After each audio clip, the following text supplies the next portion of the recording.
Hello, this is the Doctor. Can you hear me? And this is the Doctor as well. And also the Doctor. That's very confusing. Keep it straight in your head. Anyway, subscribe to Type 40.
It's Christmas time for Type 40 Live, the live stream Doctor Who magazine show sailing down your chimney in real time on Rumble, X, YouTube, and on Facebook too. Yes, come, all ye faithful fellow friends, fans, and companions of the world's longest running, best loved.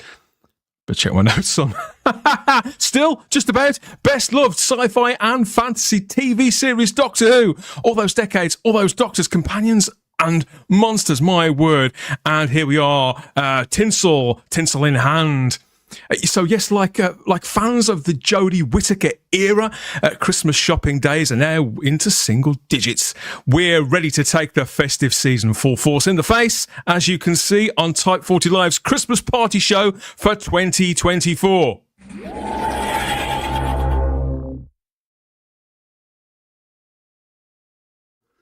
Hi, I'm Dan Hartley, Birmingham's King of the Geeks, getting into the Christmas spirit, or maybe opening one or two as the stream goes on. Hello, everybody. Let's pop this on while I remember to. Where is it? Where are you? Where have you gone? It's this. There it is. Merry Christmas, everyone. I know it's still a couple of weeks away, but this is about as near as we dare take it to get stuck into everything going on across the Whoniverse, both on and off screen. If you're watching over there in the Facebook group, hit that little blue link, and then Facebook will tell StreamYard who you are, and StreamYard will tell us here in the console room, and we can all get on first name terms, can't we, to share in some Christmas cheer.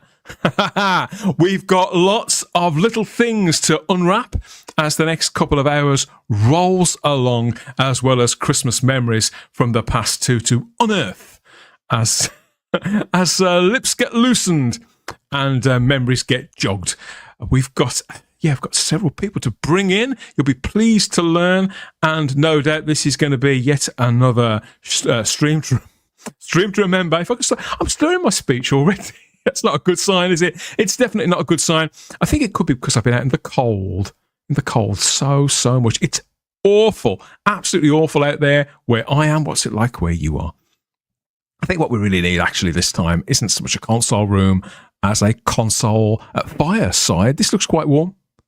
And there's lots of little sort of trinkets and stuff scattered around, enough to keep our eyes wandering, darting from place to place to place, as well as a fireside to, well, I think we could chuck some extra bits of fire, some wood, and maybe some old copies of the Radio Times can go on there. What do you think, Charlotte?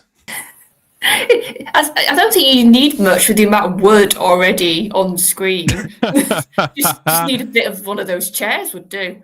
Take some of the walls here. Stop burning the furniture. Yeah. That'll be it, won't it? Yes.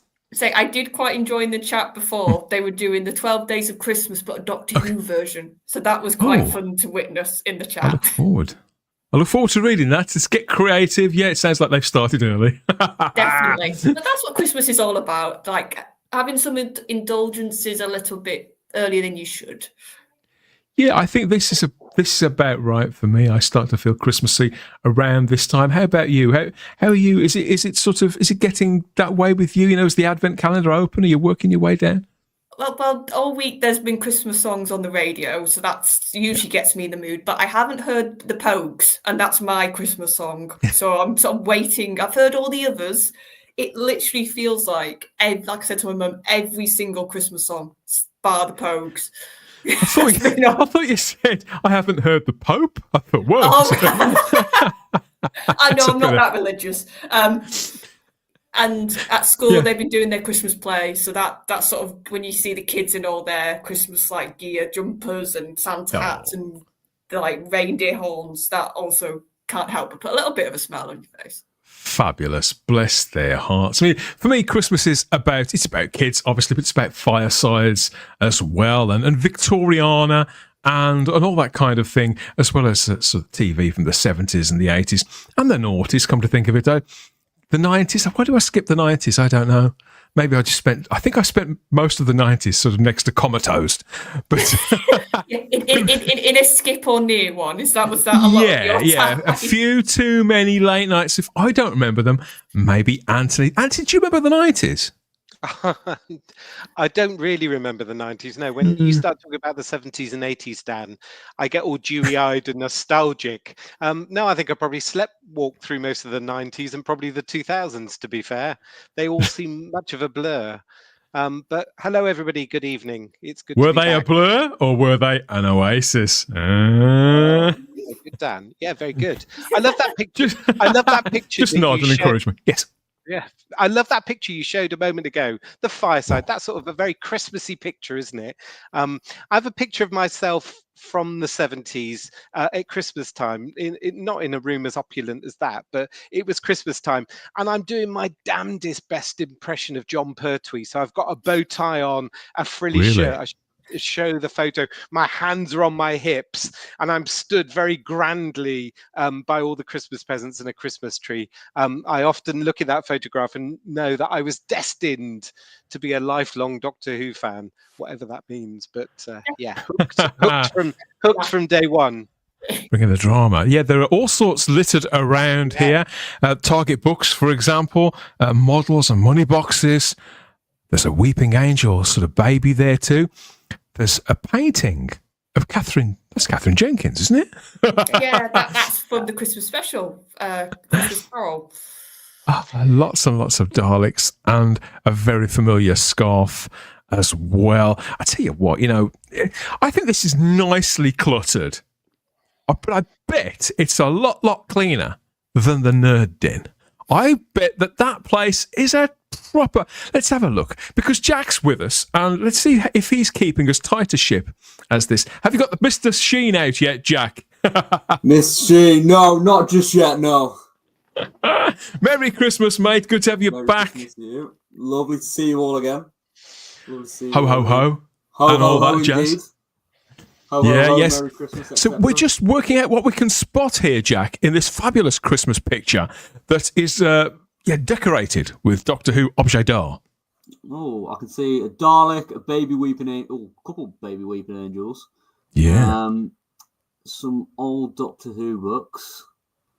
Product Enterprises Daleks. Yeah, it's looking good. Recorder. Blue, yeah. Now, this picture is, I didn't take this. You'll be disappointed to learn. It was taken by Hugh Fullerton of the Radio Times as part of a big feature that they've done over the last week or so online and in print. And there's lots of little details that he's sharing here that we can't really pick up. So there's a wonderful little sort of bauble with the second Doctor just popped inside there as well, Jack. You see there with his Beatles haircut and more Daleks, but that's one of the Victory Daleks, I think, isn't it? Oh yeah, the ones that were temporarily used by Moffat, yeah. What they call the Teletubby Daleks. Yes, so there's no expense has been spared in the promotion, and we've got a brand new poster too. This one comes from Disney, just says "Joy to the Worlds," and we've got a TARDIS with the Northern Lights. I've always wanted to see the Northern Lights. Have you ever wanted to see those? You ever been? No, Actually, but It looks very, very impressive whenever you see the photos. Definitely. Yeah, it does, doesn't it? I'm just thinking that Anthony looks like he's sort of bathed in northern light as it is. Yeah, I'm trying out my new light ring tonight, Dan, and I thought I'd give it a festive glow, so I went for purple. So yes, it could look like a northern light. I'm slightly confused, Dan. I'm going to go to your Yes. greater wisdom on this one. Is the story that transmits on Christmas Day, is it Yes. called Joy to the Worlds or Joy to the World? Well, usually usually I think that was a stupid question, but this time, no, it's a perfectly reasonable question because both titles are plastered all over the place. Now, they'd have you believe this is part of the plot. Right. But I think it's been, I personally, if pushed, from my years of working in marketing and design and as a viewer, former customer of the BBC, I'd say it is just a massive cock up. That would be my guess, Charlotte. Well, yeah, and like we've had before with BBC's end, like they told us what time and date the last Christmas special was going to be before the BBC did. So they've clearly shown communication isn't a strong point between the two entities. Because, on one poster it's fine, but it does keep turning up, Jack. Have you seen this? Yeah, I've seen it here about on like the Disney socials and stuff. I mean, it looks like a beautiful poster, but Lovely picture, yeah. but the name thing is just baffling me. Like, there's some people saying, "Oh, it's a spoiler" and stuff, but what's it really going to spoil? It's like one letter. It's going from a singular to a plural, so. Yeah, I mean, it's just a bit of fun at the end of the day. Although, I tell you what, when you look closely, you think it's a lovely picture, but you think they could have gone to the trouble, whoever did the Photoshop, of making sure they put the handles on the front of the door. Oh, how's the yeah. How's the doctor going to get in and out? What's going on? Rank amateurs, He'll have to do Sean. he'll have to do the clicking trick, which now and again he would do with Tennant's Run. Yep. It's odds on. That must be what they'd got in mind there for Joy to the Worlds, or the world, whatever. I suppose we get what we get when we get it. So yes, we've got a lot to celebrate on this edition of the show. But before we do that, I wanted to dedicate this party live stream. I'm sure it's what he would have wanted to this guy. So this was Arnold Yarrow. Arnold was a writer and an actor. And whilst I would say it wouldn't be fair to say that he was synonymous with Doctor Who, this man had a very, very long career. He's been beloved by Doctor Who fans now for the best part of 50 years, hasn't he, Anthony? For his one part, a 2-day job for him, all the way back in the mid-70s when he played, he played this guy, didn't he? He played Bilal opposite John Pertwee's Doctor in Death to the Daleks. And Arnold sadly died just a few days ago, aged 104. Oh. Very good innings then. A fabulous innings, but it was one of those facts, wasn't it, Anthony, where people would say, the oldest actor to have ever been in Doctor Who, he's 104, don't you know? He's still alive, he's done this, he's done that, he's done the other. But sadly, Arnold has passed away. So, had you seen this news? Yeah, I did see this news, and it reminds me again how well loved the actor, but the character is, and the costume is so good. I'm a great fan of Death of the Daleks. I think it sort of shouts Christmas to me. I don't know why. Okay. I don't know. Is it because it did the VHS of Death? I'll just nod and say yeah, because you indulged my silly joke at the start of the show, but I've no idea what you're talking about, mate. Yeah, but I think the VHS. Yes. I think the VHS came out at Christmas, so it feels very Christmassy show. Oh, But what I was going to say about Bilal is that I think potentially, I've always thought this, he could have been a companion because the costume is so great. I think he would have looked really good in The Ark in Space, for example, or Robot. I think it kind of works, and the relationship between him and the Doctor, or him and John Pertwee, is really good on screen. So I really like that character. It's very sad that actor's passed away, but as Charlotte said, he was 104, which is an incredible age. But what a great creation is Bilal and the Exelons. I love a fabulous innings. Toby Haydock spoke to Arnold over a period of years. I think they exchanged various letters and things where he talked about his time, not just in Doctor Who, but acting. And I've taken this quote from Toby. And so Toby asked him, how do you look back on Death to the Daleks? And Arnold said it was a brief episode in a jobbing actor's career until the fan mail started coming in. And Toby asked him, some people think that Bilal would have made a great companion. Would you have stayed on if asked? And his reply was, in that costume? No, thank you. At least he was honest. He didn't go, yeah, of course. I was going to say as well. Sorry, Dan. I was going to say as well about Death to the Daleks. It comes up for some unfair stick because of Kerry Blyton's music. The music for Death to the Daleks is very bombastic, isn't it, and very loud. But Kerry Blyton, did music for the Silurians and also for Revenge of the Cybermen, which like it or hate it, it's very memorable music in Death to the Daleks. And a fascinating fact that hides in my head is that Kerry Blyton, I know we're not talking about Arnold Yarrow, but Kerry Blyton was the nephew of Enid Blyton. So there you are, fact fans. You can have that one for free. It lives rent-free in my head, that bit of information. The nephew of Enid Blyton did the music for Death to the Daleks. There we go. There you go. Take that, Radio Free Scaro. Beat that one. Yes, so Arnold Yarrow played Bilal very memorably in Death to the Daleks, that 4-part story there in John Pertwee's final season, Jack. But it was just one job in a long career, just as the man said. So he was born in London in 1920, just over a year after the end of the First World War. Served himself in the forces during the Second World War. He fought in India and in China, and that was where he met in the 1940s future Doctor Who producer Barry Letts. Barry was also in the army, and they met taking part in repertory theatre in the forces, and obviously later on they reconnected, and Barry employed him in Death to the Daleks. Here's Arnold as himself. There he is. Now, his performance as Bilal, It's also famously stated that he drew inspiration after a trip to the zoo. He saw a bush baby and decided that would be a good way to play this sort of cave-dwelling character with the big, black sort of opaque eyes. An interesting choice, and I think that could be a reason why the character has sort of stitched himself into the memories of Doctor Who fans. Anyone who was a child when they saw that story, says pretty much the same thing. Are you a fan of Death to the Daleks, Jack? Have you seen this one? Yeah, I have seen Death to the Daleks, and I enjoy it. It's not one I often go to rewatch, to be honest. Out of the Pertwee stories that I've seen, it's probably ranked slightly lower, but I still appreciate it all the same. Yeah. He also appeared in London's Burning, One by One, The Chinese Detective, Wainwright's Law, The Aeneid Lion, Coronation Street, and EastEnders. He was also a writer on EastEnders too. He joined the cast, I think it was about 1990, playing a love interest for Dot Cotton, if you believe that answer. There he is. I do remember that. I didn't remember it until you've just mentioned it, Dan. But yeah, I do remember that. Yeah.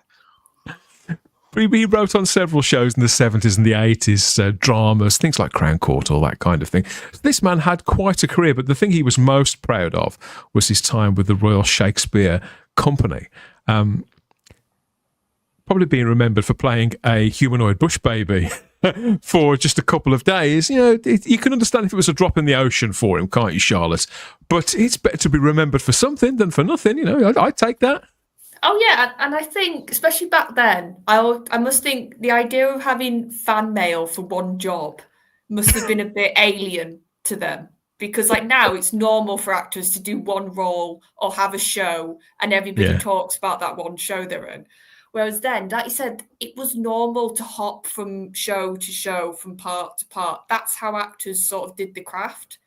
So it must have been a bit odd when they were like, oh, like 2 years ago, I did this one job and I'm still getting people write to me saying, oh, I loved you in that part. Yeah.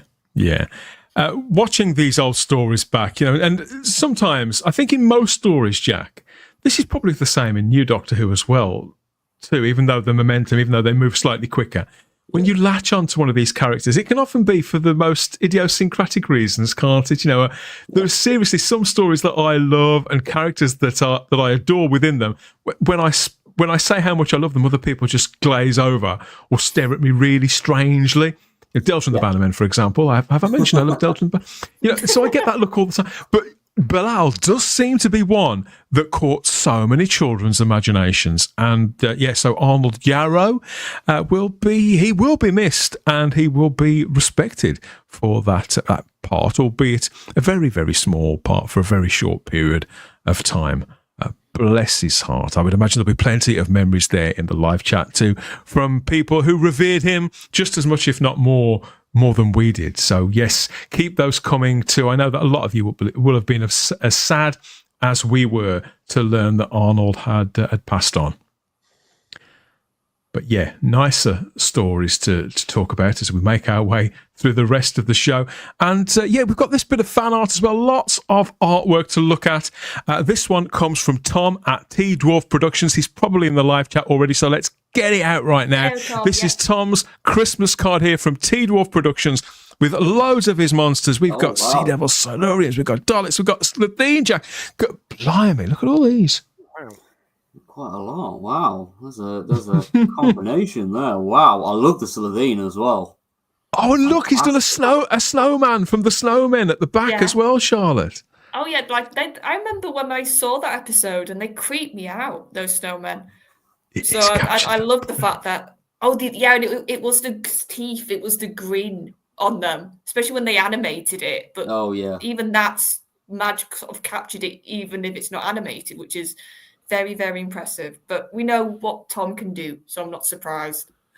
I love Tom's style, Anthony. It's almost as if the choice of colours and the details that he chooses to accentuate just add that something unique about his way of looking at the Doctor Who universe. Yeah, Tom, another amazing piece of work. I remember one of my early shows, we were looking at a piece from Halloween, and it was, equally just as vibrant. My eyes are immediately taken, like Charlotte has said, to the snowman at the back, but it also has taken me to the Clockwork Soldier from The Mind Robber, which fits really well in that kind of Christmas montage, doesn't it? It looks a bit like a nutcracker. So that's a really, that looks a really good choice there by the snowman. And there's a Silurian, bless them, opening up a present beneath the snowman's feet. This is another great piece of work, Tom. Amazing. Do you know, watching at that, I now want like a kid's cartoon of Doctor Who monsters sort of hanging out, really cool, just getting up to like mischief. I just want that now so much off that picture. Yeah. Tom does a mean Dalek as well. Check that out. That's incredible. Looks like a cake. You want a slice of that? An edible hat. Dalek. The hat just is the perfect touch. I love that. Oh, well done, Tom. Merry Christmas. And anybody who wants to see more, go and follow him at T-Dwarf Productions. There really is some of the most incredible work. Some of it's cute, some of it's terrifying, and everything is the kind of thing you want to put on your own shelf. So if you have a word with Tom, I think he is taking orders now, so he'll probably sort you out if you ask him nicely. Okay, let's go and check out what people are saying in the live chat already.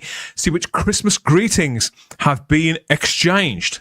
Hey, Uncle, you never guess who I met? Thank you for reviewing the trailer for Time Crisis. We appreciate it. It was awesome. Amazing, yeah, thank you.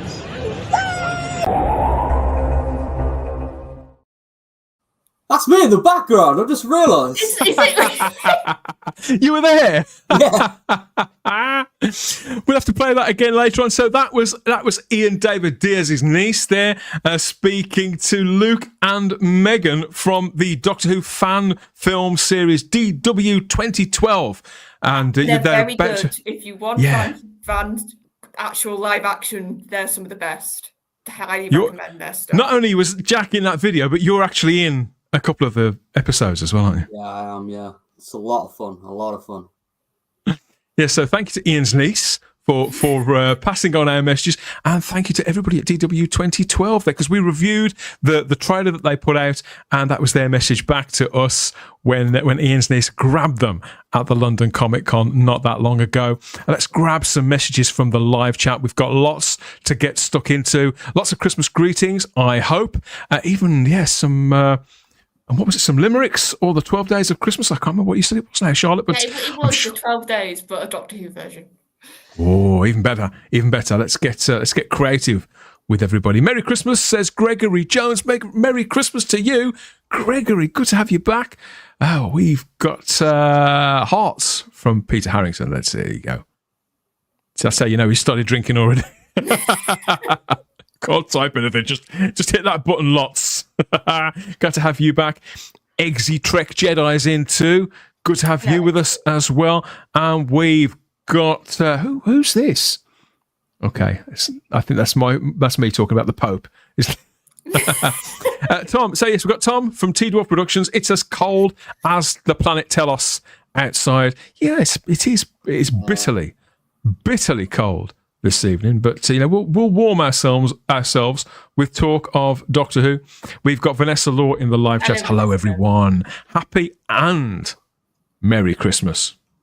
There you go. Happy and merry at the same time.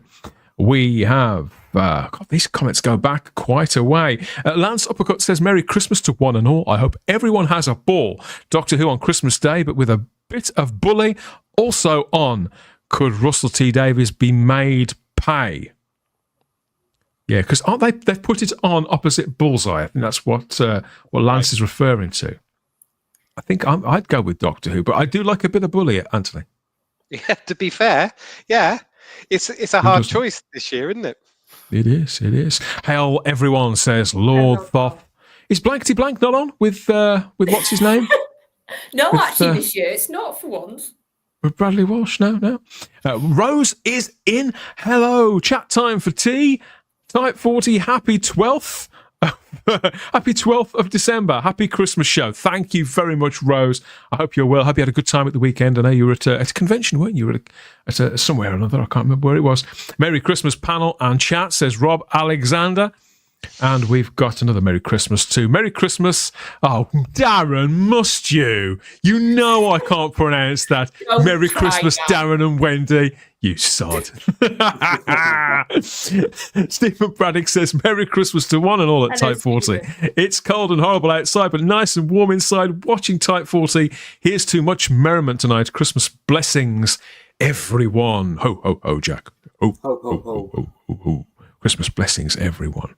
We've got Blue Planet in the live chat too. Hiya, Blue. Hi, Blue says boo. Oh, cheer up. Turn the frown upside down, Blue Planet. He's not here. Not yet. Anyway, we have shooting news. I promise you. And we've got Matt Wee Music in as well. Peter Harrington is on the deck. And who else? Yes, there's Tom again. We've got Jack Thursby as well, with his Christmas hat on Davros. He asks, is it too late to swap out that blubbering poser in the graphic for Patrick Troughton, John Pertwee, or Tom Baker? Blubbering poser? I wonder who he can mean, Anthony. I have no idea what he's talking about. No idea. It's anyone's guess. Hi, everyone. That's a bit more like it, Blue Planet. That's a bit more like it. Swing yourself into the Christmas spirit, just like Super John has. Merry Christmas, says Super John. Super Christmas. That's a very touching. Oh, dear. Oh, I see. Yes, we've got 8 Masters Harming, 7 Wolves of Fenric. So, yes, they are. They're counted. 6 Valyards Accusing. This is all from Matt, the Wee Music King. He's obviously having fun there. 5 Mara Snakes. So we'll try and keep track of that as it's going along. He's having fun. 5 gold rings, says Michael Q. There you go. 5 golden rings of Akatan. That's as much as we've got. Dan, shouldn't we be singing along? Shouldn't we be singing along? Oh, no, it's far too early for that. 5 gold rings. That's the only bit everybody knows, to be fair, isn't it? Oh dear. Super John says Russell T Davies is in full panic mode, trying to push Series 2 forward. Series 2 is not arriving for months. I don't think he can push it or pull it. I think it's going to be where it'll be, but I think I know what you mean. I think he's probably touching cloth right now. He's not having the best press at present, is he? Evening All says Woodhouse 122. Nicholas Horton's in as well. Hi everyone. I hope you're staying warm. We're doing our best, aren't we, everybody? Doing our level best. Yeah, trying. Got by the fireside. This is the best we've got. Hello, Luke Newman as the Doctor. So that's your friend in DW 2012, isn't it? That's Luke Newman, I understand, Jack. Yeah, it is. Yeah. A good egg. Good egg. Although he was regenerated into another good egg, wasn't he? Into Dominic Martin. Yeah. However, Luke does still play the Doctor because he's remastering the old episodes that he did when he was younger. So he's like, he's basically refilming everything to standards that he finds, acceptable and stuff. So to bring it all, he's gone George Lucas, isn't he? He's messing around with his old material.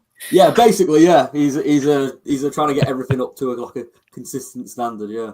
As long as he doesn't add dodgy CGI creatures, he's fine. It's a slippery slope, Luke, if you're watching, mate. You never know where you can end up. Good stuff. Heretics in the live chat as well, as is Christopher Lewis, who's looking forward to hearing from you, Anthony. So you're a fan of yours. I'll do my best. I'm sat here. You're saying about freezing cold, and for Christopher Lewis as well. I'm sat with a hot water bottle on my feet. It is that cold. So Christopher Lewis, if I freeze up during the evening, you'll know what it is. If I start to turn blue, you need an open fire. You need to go full Val Dunican. You need a massive chunk in it. Open fire, like you say, glass of port, a cigar. Yeah, I feel as though I'm either in a Val Dunican set or I'm in a nursing home. I can't quite work out where I am. Either way, I've gone Christmassy, Dan. Why not both? We've got happy Christmases all around and lots more greetings besides between them. Love it. Dan has been at the cooking sherry, suggests Anthony Parkinson. It's a foul slur on my character and demeanour and the decorum of the show. Yes. We have our remaining panelist who's about bloody time. Check this out. He may be a mega producer and director, but he's a bloody terrible timekeeper. Welcome to the show, Ian David Diaz, and Merry Christmas, my friend. Hello, sorry I'm late. Yeah. Merry Christmas, everybody. Merry Christmas. Ray of sunshine. Wow.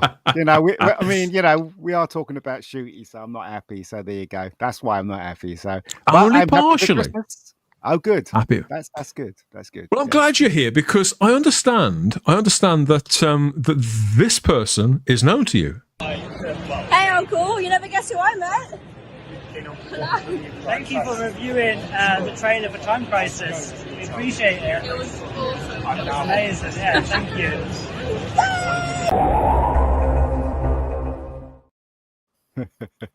That's my niece AD. I think she's dressed as Cartman.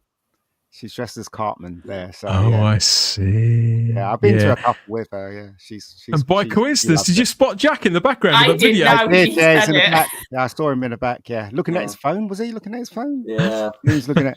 Yeah, like all young children, look at their phones. Oh no, glued to my screen. Yeah. Oh dear. How are you getting on with your advent calendar, Ian? Super John says, I bet certain people have opened up all their chocolate calendars and ate all the chocolates. That sounds a lot like you, mate. Yeah, all the chocolate's gone. I mean, it's not happening. It's not a calendar unless you're allowed to open everything. And shut the doors afterwards and pretend to the family. Yeah. Oh look, something I ate 10 days ago. They sold us one without any chocolate. That's my excuse. We should take it back. Take it back. Get another one. I don't know. Yeah. Good evening to Zoe Hill, another Anthony fan in the live chat. There, Anthony. Hey, who? Zoe. Yeah. Hey. Hello. Happy Christmas. Also on the source by the looks of things. Whoa. Anthony, I've never met Anthony before. Hello, sir. Hi, Ian. How you doing? Oh, haven't you? Mate. No, I haven't. No. All this time. Do you remember when ITV used to have those people that used to introduce the TV shows? It looks like that setup, doesn't it? Do you remember that a long time ago? Exactly right. That's what I'm trying to achieve here. Yeah. Or reading the scores that come in on Miss World. Do you remember that? When they used to do that? Yeah, absolutely, yeah. Cool. Oh, people are comparing their favourite Christmas songs in the live chat. Off topic, but you carry on by all means. Cheryl's in. Merry Christmas, everyone. Jiggle your bells. Jiggle your bells. Well, Simon Horton's not here to jiggle his baubles, but I will try. It's a little difficult to jiggle when I'm sat in this chair. But I think I know what you mean, Cheryl. Thanks for being here. Stephen Braddock says, I work as a baker in Tesco, and Christmas is definitely here, and he loves it. Well, now that Stephen says it's Christmas, it must be true. It is Christmas. Yeah. Dom goes in the live chat as well. It's when it hits December, it's Christmas, right? Yeah. That's what I think. You're a massive Christmas fan as well, aren't you, mate? Yeah, love it.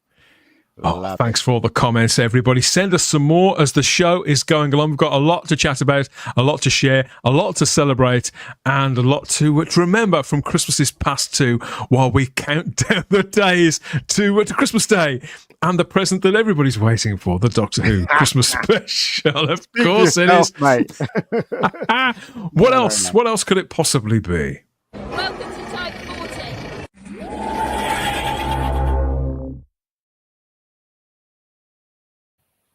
A happy birthday in the TARDIS as well. I thought it would be remiss not to mention this. Nissa herself, Sarah Sutton, celebrates her 63rd birthday today. Would you believe, Anthony? You ever met Sarah? I have met Sarah. I have met Sarah. I was surprised that she was 63. Not that she looks like 63, because she looks absolutely amazing, isn't she? Radiant.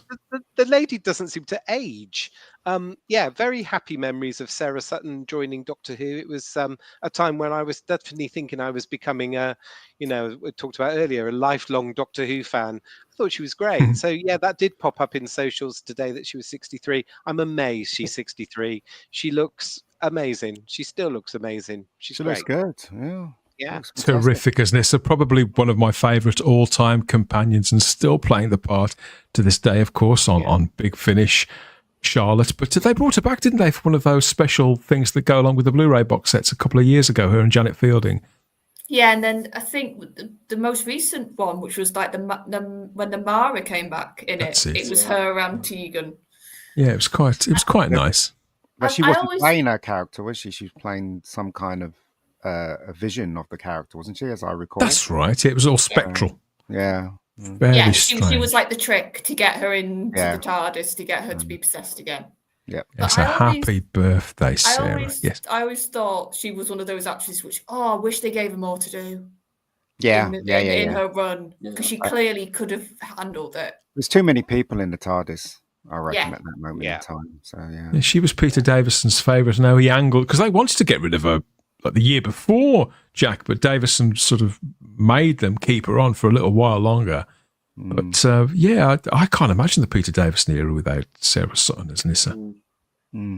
Yeah, such a wonderful companion. From when I first watched the Keeper of Traken, I immediately was like, "Oh, she's amazing. She really is." So all our love and happy birthday to Sarah Sutton there. These two have been reconnecting as well. That's Sylvester McCoy and Sophie Aldred in Florida, no less. I don't know where this exactly is, but Sylvester's gone all gangster. What's going on? Have you seen this, Ian? Yeah, but they always get together, though. There's nothing new here, is there? Apart from the way he's dressed, right? He looks like the Master, for God's sakes. What's going on there? Yeah, he looks like an extra from The Sopranos, doesn't he? He does, yeah, he does. And it's weird. It's weird to see him without Crocs, because they look like actual shoes he's wearing for once. Maybe, but he does. He looks like a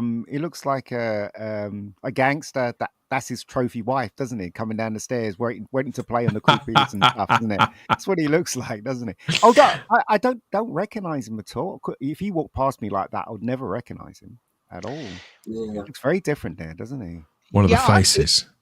I thought that too. When that again, that photo popped up on social media this week. I thought he looked really good. You know, the sunglasses and the look there. But if he walked past me in the street, I don't think I would recognise him. He looks completely different there. The question you got to ask yourself is has he been cast in anything? Is that the reason why he looks like that? Because remember when he got cast in that famous movie that he keeps mentioning, we didn't even know, did we? Until he was in The Hobbit, until he popped up on screen. We're like, that's Doctor Who, you know. So maybe he's in some movie. Who knows? Yeah, he just looks completely different, and I don't know what it is about him. Looks younger. Sylvester Corleone suggests Tomka. That's it. Yeah, that's it.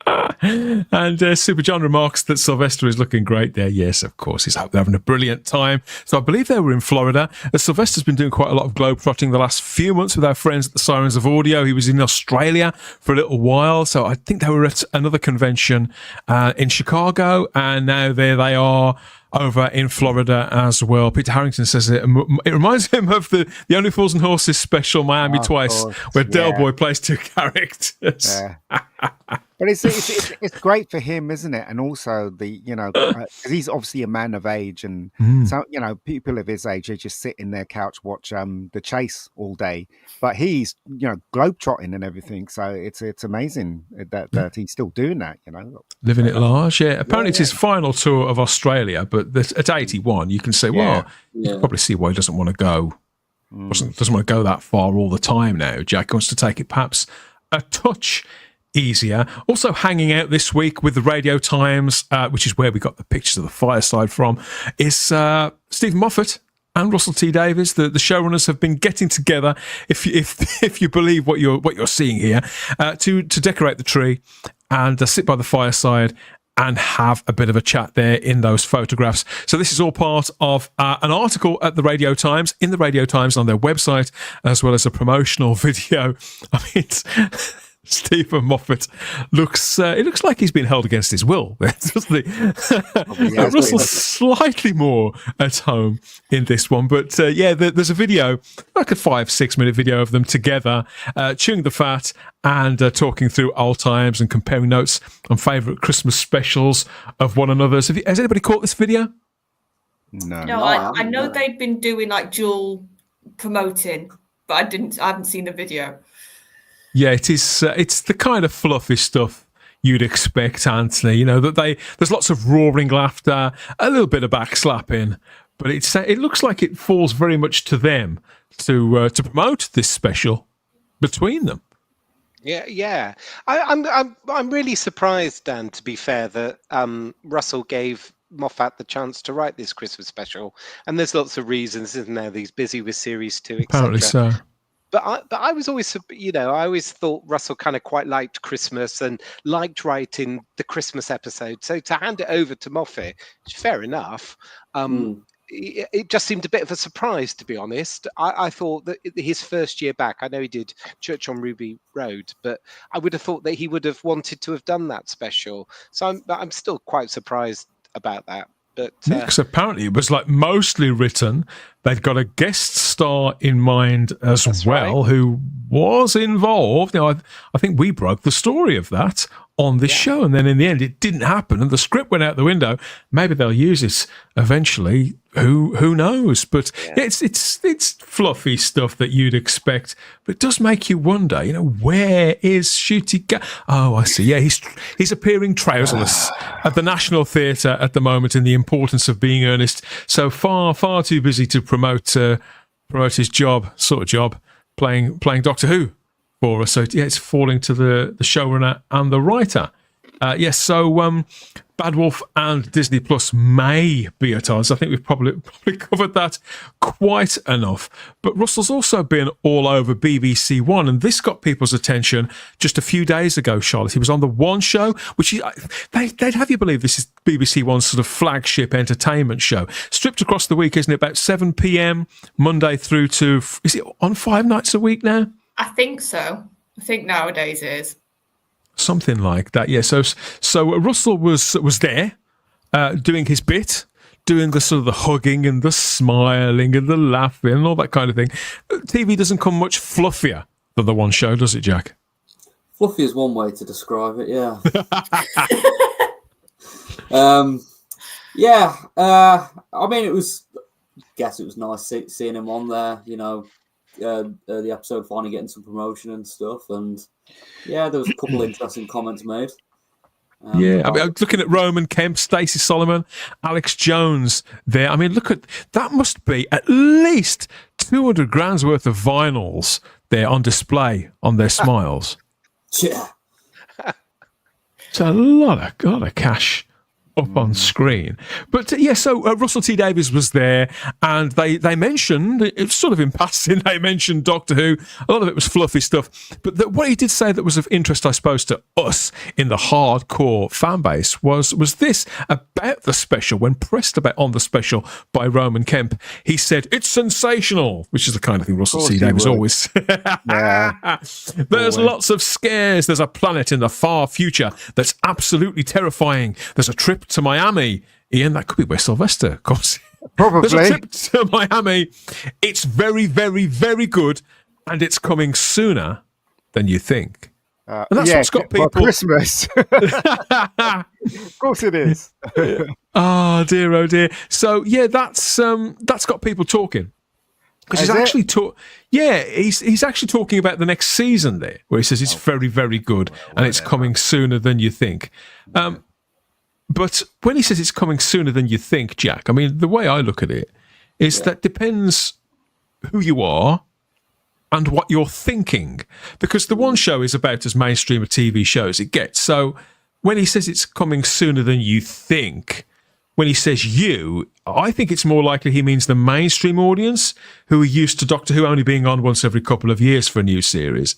And that actually, this doesn't mean that it's going to be on any sooner than summer after all. But a lot of the fan base have taken this as some sort of signal that it could be on in like January, February, or have been brought forward quite a lot, haven't they? Yeah, I've seen a lot of things regarding that. January, I think we would have heard about it by now. Yeah, Lee Smith's just saying January in the live chat. So's Dalek Lives Matter. This narrative does seem to be growing, but I see no reason to believe that. Well, I mean, unless... Because didn't they, with season 1, before it was hit with all those delays, they wanted that in January, didn't they? Yes, the BBC were pushing for that. So Russell was pushing for that. Unless, you know, something's happened where it is happening in January and there's like a surprise at the end of the special or something, because there's a trailer confirmed, I believe. Yes. So if there's like a surprise release date and it's January, then okay. But I think what my expectation is it'll be between March and May, I think. Yeah, I see no reason to believe it's coming forward. Charlotte, what do you think? Well, here's my logic. It's like, surely they don't want to show Series 2 too early because we don't know when Series 3 is going to start filming, let alone when it's going to go out to air. So if you show something early this year and then you need to have at least a year, but that's at least, like I said, we've been told by Shooty a possible filming schedule, but then it disappeared. So we don't have a clue at this point. So I don't see it being beneficial for either BBC or Russell at this point to do a January, February release. I think the later they can do it is actually more beneficial, because then you can do your War Between Land and Sea as your sort of placeholder series, and then you can see about this Series 3. Because the vibe I'm getting is there's a lot of people above Russell which have put the stops on it, which have basically said, no, you've written stuff, but we're not going to commit to anything. Basically, yeah. The narrative that they seem sort of fastened to is the one that the future of the show, that nothing will be commissioned as regards Disney, nothing will be confirmed, regarding Disney until after season 2 has aired, Jack, rather than before. So depending on if they want to play their hand with Disney, if this is a negotiation that's still ongoing, maybe they would prefer to bring it forward. But as I understand it, Disney is the factor that has the casting vote on scheduling anyway, simply because of how they divide up the year with what they drop in each quarter. The BBC, as I say, their wishes got pushed firmly to the back last year. I see no reason to believe that this will be any different. I would imagine Disney are holding all the cards with this. Yeah, I mean, again, when it comes to scheduling this, one thing I hope they do away with is those bloody midnight releases. Oh, yeah, and the whole double premiere thing as well, because that's definitely a Disney thing, and that needs to go. That needs to go, because like there's times where because it's kind of inevitable. You'll go on social media and then you'll have like everyone and their grandmother talking about the episode and stuff, and then you've got like, Are you sure? We're talking about Shooty here. Well, I mean, to be fair, that was the case. That was the case during season 1, wasn't it, Jack? If you follow Doctor Who personalities, news sources, content creators, or you're within this fan base, people did watch it and talk about it. It was all over the feeds the next day. By the time I woke up, like 7, I couldn't go near social media for fear of having every single episode spoilt. Yeah. It will be interesting now. That's a good point, though, about Series 2. Will the reaction to Series 1 and sort of the expectations that were there at one point being let down, does that mean actually maybe they could do that second time and it wouldn't cause so much noise? Because people, just to be blunt, aren't that invested as they were for Series 1. Possible. Remains to be seen. Somewhat more surprising was this news that Ncuti Gatwa's been nominated for quite a major award. This is the Critics' Choice Awards. Now, this is one of those awards where I'm not entirely sure who awards it and why, and on what criteria, Ian, but the Critics' Choice Awards are based in LA. This staggered pretty much everybody in the Whoniverse, apart from Russell T Davies, because Ncuti Gatwa has been nominated for this award and for his part in Doctor Who too. Nothing else. So it's the very first time that Doctor Who has been nominated for one of these Critics' Choice Awards at all. And the Critics' Choice Awards have been in existence for like 30 years, something like that. So, yeah, this is one of those where you rub your eyes, but it's still there. And I thought, well, I'm not as down on Ncuti as a lot of people have been, but you do think to yourself, if he is Best Actor in a drama series, what on earth were the others like? Who was he up against? And it's Russell T Davies, of course, said it was a phenomenal achievement. Congratulations, what a doctor. But to be fair, what else is he going to say? What I was a bit more interested in were who are the other nominees? What's going on there? So he's up against Jeff Bridges in a series called The Old Man for FX, Eddie Redmayne for The Day of the Jackal on Peacock, a guy called Hiroyuko Sanada from Shogun, massively popular show that won so many awards earlier in the year, didn't it? Rufus Sewell for The Diplomat on Netflix, and Anthony Starr, who is a star of The Boys on Amazon Prime. A lot of these are some pretty big performances and some big hitting shows of the last year.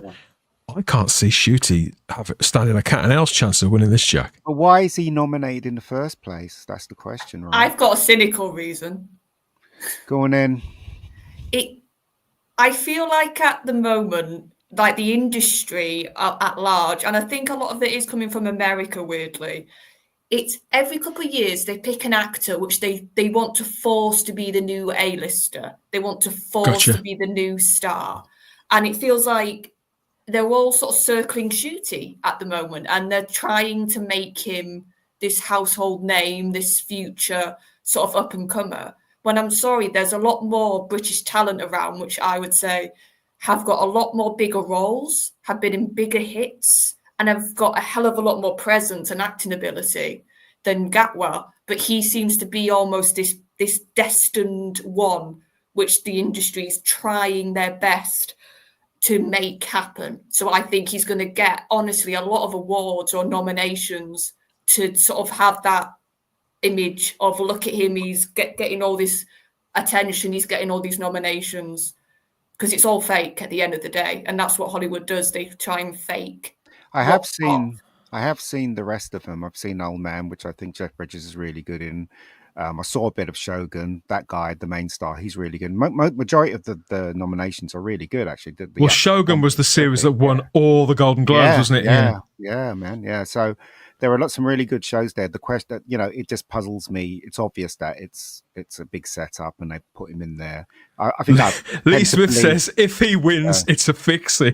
Well, it's that's not beyond the truth. Majority of them are fixing, and I believe, and I actually go with what Charlotte said as well. It's just basically trying to promote someone, within that area, I guess. I'm not even going to mention it. The woke stuff. They just they're sticking them in there. So whatever. Whatever. He doesn't deserve to be in there, tell you the truth. I must say, even though I haven't seen most of those shows, in all fairness, but there's a lot of big actors there. Rufus Saw, Eddie Redmayne, Jeff Bridges, Anthony. There are some reliable actors in there, and actors in roles that have been already well decorated in awards. Did you see that news? I mean, do you think it's strange to see Shooty there, who's arguably underperformed in the role? Yeah, well, like you, Dan, I haven't seen those shows that's on the list, but I know some of those actors.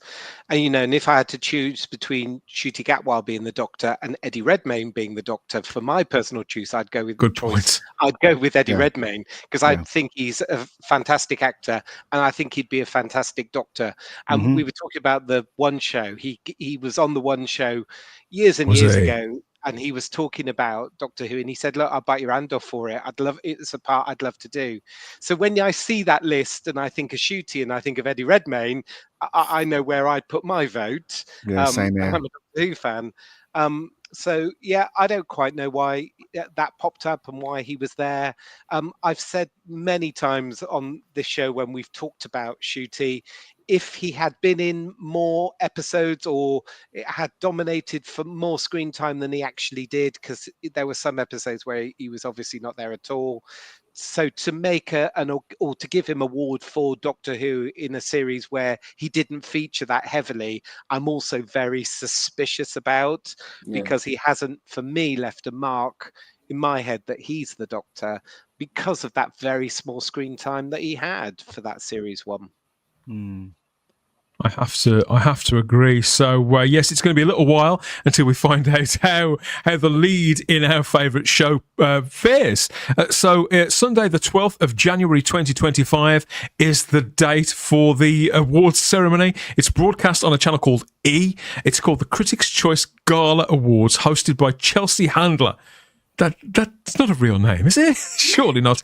So for British viewers, it's not going to be on until the small hours. So you'll wake up the following morning on Monday the 13th and find out how Ncuti got on opposite all those legends there. So let us know if you think he stands really any chance whatsoever against that list of fabulous actors in performances that everybody's talking about. I suppose we will, and so God, he looks pissed off already. He will, and so will we. Don't be downhearted, Ncuti. You have been looked after on Christmas Day. So this is the schedule here for the Doctor Who Christmas special. This Christmas Day, Doctor Who sandwiched between those big hitters, Strictly Come Dancing's Christmas special and the brand new Wallace and Gromit movie, Vengeance Most Foul. They are positively propping up the show, I feel, Anthony, to give it the best chance they possibly can. Doctor Who is on its uppers, and this would seem to suggest that they know that, and they're giving it every bit of help they can manage. Yeah. And I mean, but I think it has a lot of competition on Christmas Day. If you're one of those people that look at ratings and see who's watching television and if that matters. But for Doctor Who in its lineup on Christmas Day, I think it stands some really tough competition to be, the best or the second best most watched program of the day, because there are some absolute audience draws there, aren't there? In terms of Wallace and Gromit's getting huge amounts of publicity, and so are Gavin and Stacey. So Joy to the, I noticed Joy to the World, no S, is sandwiched in 10+5. Again. I think there are some much stronger presence there. See what I did there? There's a stronger presence of other things other than Doctor Who on that list for Christmas Day. I have to be honest, Ian, I can't wait for Wallace and Gromit. Yeah, nor could I. It looks terrific. It really does. I just laughed when I saw the trailer. Trailer's hilarious. So I can't. I haven't seen that. Yeah, the trailer's funny. So I'd really, I'm looking forward to seeing that as well. In fact, that's the only show I'm looking forward. So I don't really watch the BBC. So it's the only show I'm looking forward to, really. Retro Gary Akers suggests a vomit before Gromit. Very nice.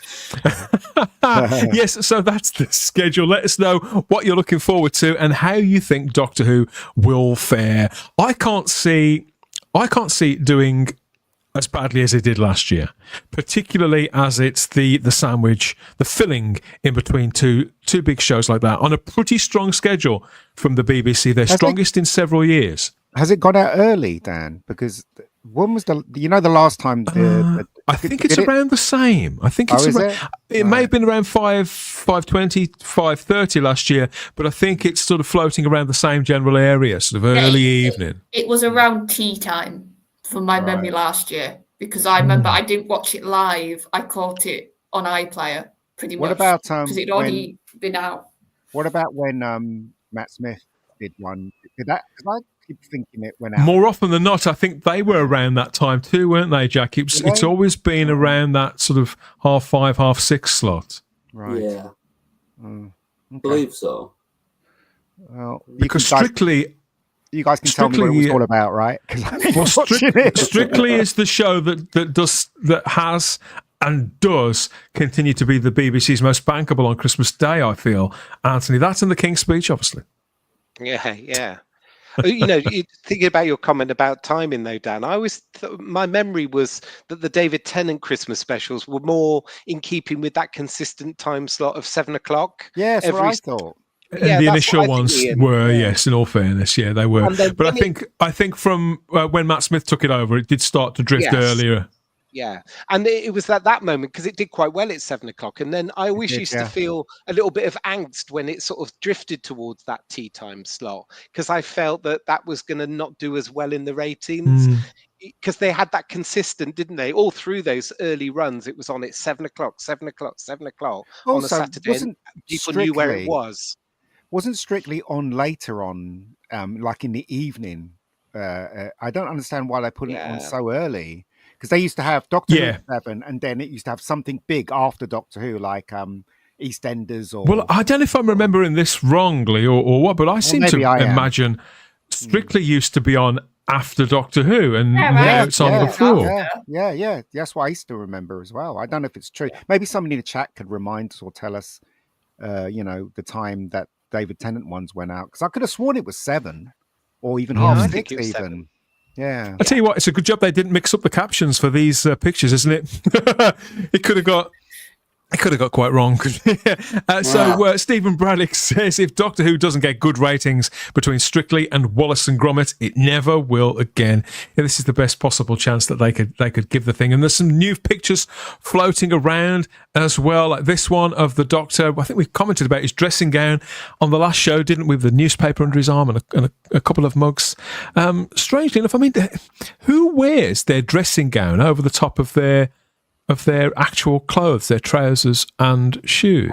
I do. You do? I do. I have pajamas and then dressing gown over the top. Not that I want to start complaining that Shooty's wearing too many clothes. We don't be inverse of the usual situation. But yeah, this is one of the most recent batch of brand new pictures. So I think the look of this special is really strong. I thought the trailer was really exciting. I love the synopsis of the story. It's just a question of the man at the centre of it. As always, can he deliver? Can the British public finally not just be won over by Ncuti Gatwa as the Doctor, but be aware that he's even playing the part. Nicola Coughlan is probably a boon to the show. She's got more of a profile than Ncuti Gatwa has, I think, from the role in Bridgerton. And she said just this week on joining Doctor Who, she said, I thought, oh my God, this is a full universe. I was kind of overwhelmed.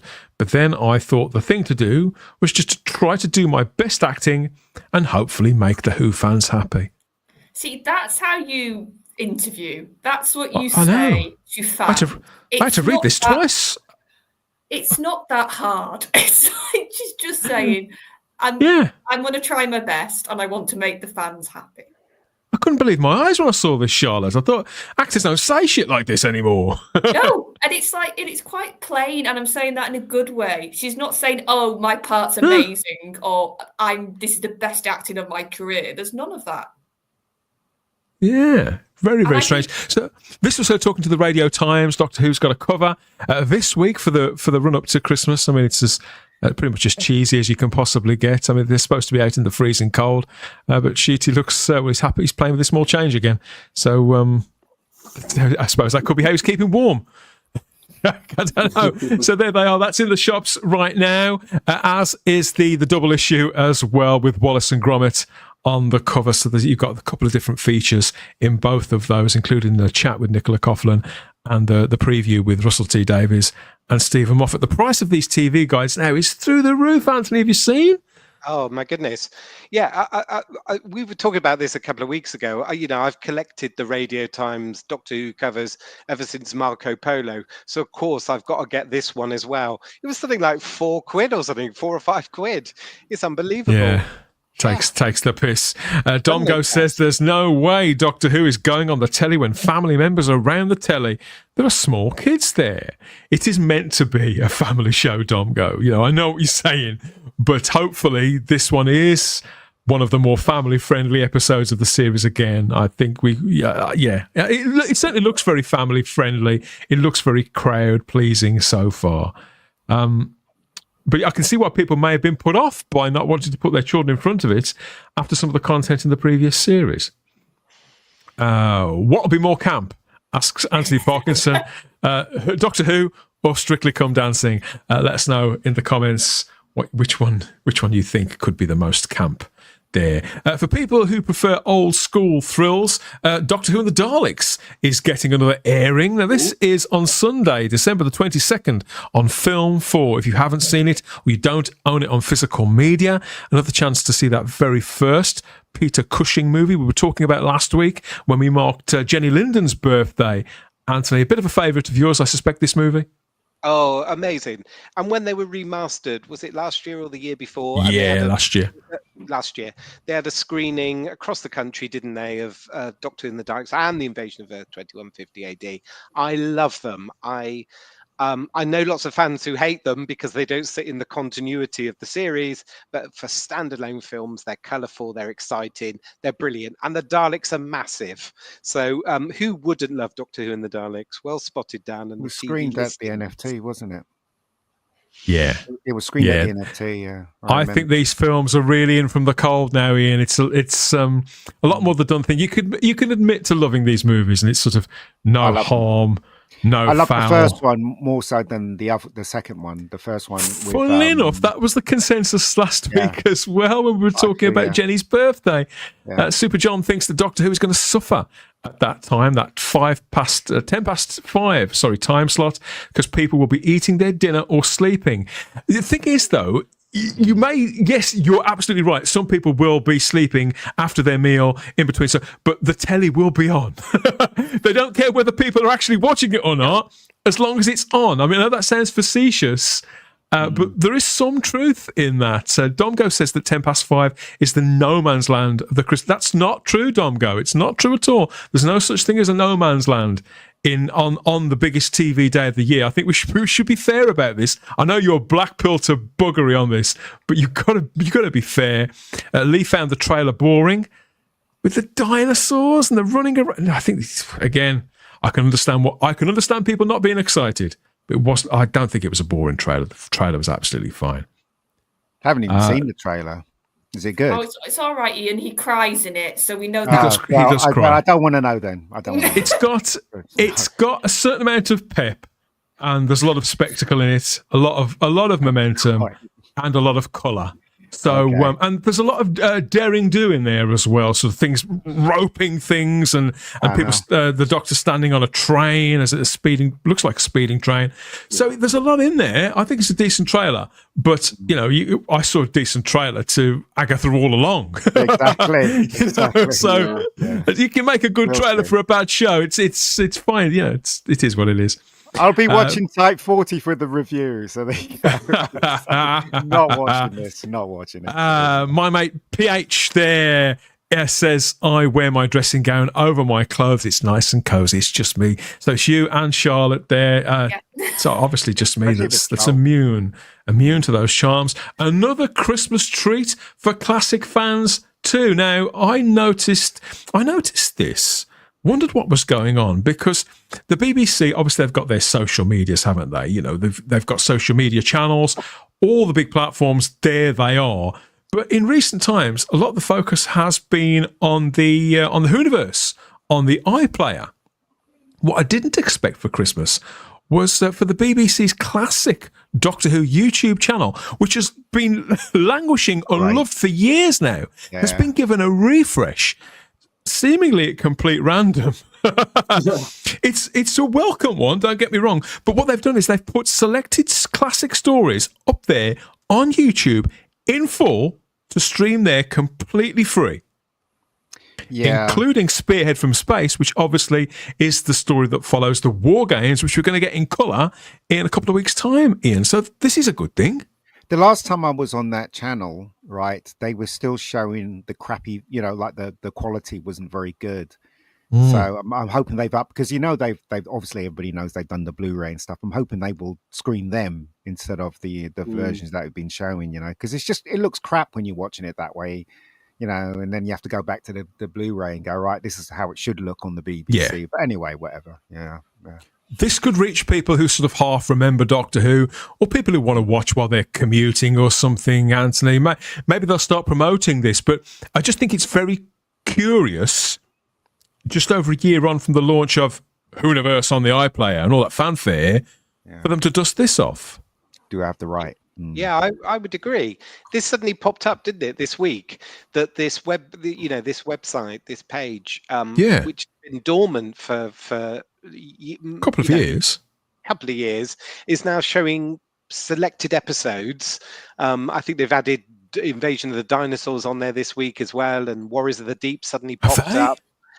They've added more. I don't quite know why you would go there to watch it rather than iPlayer in the Whoniverse, because as I was saying the other week, I've got lazy with the Blu-rays. Now it's like, I've got a lovely immaculate box there, but can I be bothered to get up out of the seat? No, I'll just put the remote on and go into iPlayer. It's terrible, isn't it? But then when you go into iPlayer, they're playing they're playing the 70s version, which is kind of like all the quality's not very good. And you're like, I have to go back to the Blu-ray again. Do you know what I mean? I'm just lazy, and I just can't be asked out my seat because they're all there. So I don't quite know why there's another platform for Doctor Who, but here it is. Very curious. I get the Spearhead from Space thing.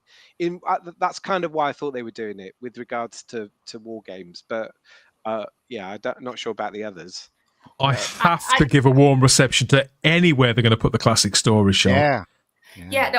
My theory is, I didn't know this had happened either, but it just makes me think with timing that I've said before, it's hard to find that whole Whoniverse Doctor Who thing on the iPlayer. They've made it, they've hidden it almost at this point, unless there's like a new flashy thing that's attached to it. So probably when the War Games gets put on, it'll probably go back to the front page again because there's new material. But when there's no new material, it's not, you don't see it at all. And I use the iPlayer for a few things still, so I sort of try and keep an eye to see how it's getting promoted. So maybe this is because they've realised it's not getting traction and people are having to search that thing. Whereas on the YouTube, you don't have to search. You just have to put Doctor Who Classic and all the episodes are there. It's just a lot more of a streamlined version. and a lot more of an easier version for people. If they want to find precisely classic Doctor Who, they just put that into YouTube. Because I can't remember when they did them. It's ages ago now, but it was on Twitch, which wasn't YouTube, which is a live streaming site. Oh, yeah. And they did it as an experiment. And this was before Whoniverse, before a lot of the classic stuff started to sort of get its day in the sun again. They just randomly streamed classic Doctor Who on Twitch. And it did really well. Like, the numbers were a surprise, even for like people who like classic. Because what was surprising though about that is you could tell in the chat if you read it, there was a lot of people who hadn't seen these episodes. Yeah. And clearly, like Max on my generation, who'd watched New Who and were discovering classic because it was on Twitch. So I think they've proven that the younger audience, when it's put in front of them, there is a good chunk of them which will give it a go. I don't think BBC appreciates Doctor Who. No, what am I talking about? Of course they don't appreciate Doctor Who. I was in Texas and I was in New York and I switched on Tubi and had a whole channel devoted to Doctor Who. A whole channel. Do you know what I mean? It's like you can watch anything in the classic Who, the 70s versions and the black and white versions. And it's like, why doesn't the BBC have a... Well, they do, but... No, it looks like they've listened. They finally listened to you, mate.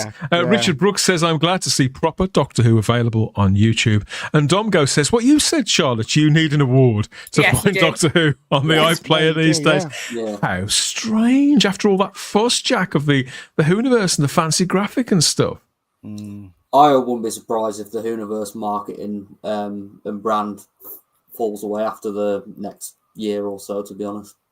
Yeah, I really wouldn't be surprised because it hasn't really gone anywhere, to be honest, since there was that big push for like, oh yeah, we've got all of Doctor Who on iPlayer, and then that asterisk that's on the end where it's like, oh, but it's not this episode, it's not this thing that we promised. That's starting to grow more now because of various factors. So I just feel like, you know, the whole Whoniverse brand and also the spin-offs as well. We've only had getting one coming up, and I don't think we're going to be getting that Doctor Who Empire that Russell wanted. It's starting to look like that, maybe in the negative. Stephanie Barrett has stepped in and says it's so this YouTube channel development is only accessible on UK YouTube. She can't find the channel in Australia. Oh no, I can find the channel, but it's got no videos, so no access to classic Doctor Who in Australia unless you're a BritBox user. I think that's what Stephanie's saying. So never mind, Stephanie, never mind. Maybe in due course, if it's a success with whatever they've got planned for this, then maybe they'll start doing it internationally. Who knows? Who knows? Yes, so keep the comments coming, everybody. That's a Christmas treat. I think that if people are getting a bit black-pilled, all that shooting hour stuff, this has made a few people a little happier, I think. You know, because if you can't have new classic Doctor Who, back on terrestrial TV or standard TV, this is a pretty good alternative because everybody goes to YouTube for one thing or another. It may well distract you from joy or joys to the world on Christmas Day at 5:10 there on BBC One and on Disney Plus globally. Let us know what you think of that when you watch it, whether it's on the day or not. What a Christmas present, a 60-minute Christmas present there from Shooting Gatwa and Nicola Clough. Yeah, the only Christmas present that I sort of want from the BBC, I think, is the AAI figures. They're still not with us, Charlotte. Do you think if I ask really, really nice and I close my eyes nice and tight and wish to Santa, because I've been a good boy, I'll get my AAI figures? No. I think they're firmly in the grip of Krampus, and he's not going to give those away anytime soon. It doesn't look like it, does it? It's a good job we've got Type 40 live. A tasty treat here with some photography by the mighty Ian David. Give me some of that. Yeah. I picked up some mince pies the other day. Bought the wrong ones, Jack. I bought the ones with icing on top. I don't like those. No. Yeah. They have all kinds of strange ones now, don't they? And if you go, yeah, they do. Marcus talking. If you go to America, they don't associate mince pies with Christmas at all. Don't they? No. What do they associate them with? They just associate them just like it's just a dessert. but we associate it with Christmas, don't we? Because I remember when I was there at Christmas time, I was trying to look for some, and my brother was like, "No, we don't associate that with Christmas." And I was like, I was really surprised. So there you go.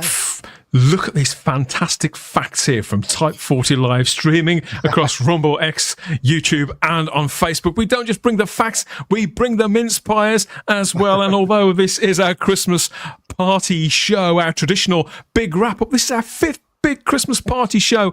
There is more on the way. This is the bit where we usually take a break and disappear for a few weeks. We're not doing that this time. Stick around, stay subbed and notified for special editions of all of our shows over the Christmas and New Year period. Type 40, a Doctor Who podcast, is back. Type 40 live too, and some extra Type 40s as well that have been pre-recorded with some fabulous guests, one of whom has never, ever spoken before. So, yes, stay tuned for more on all of that. You're going to love it, I promise you. It's not... Oh, just imagine. Oh, dear. Yes, so this, I think now it's time that enough of the merriment. It's time that we take that regular scheduled break, everybody. That regular time where we head off back through the time tunnel to telly past when I was a kid and my grandparents still had an outside loo, Anthony. So in these winter months, it was really was cold enough to freeze off your Christmas sprouts. So I do hope that the smallest room in your TARDIS is, indoors and warm when you take a dip out here for the Type 40 Live Doctor Who ad break, especially for Christmas with these seasonal treats this time. We'll see you back here in a couple of minutes.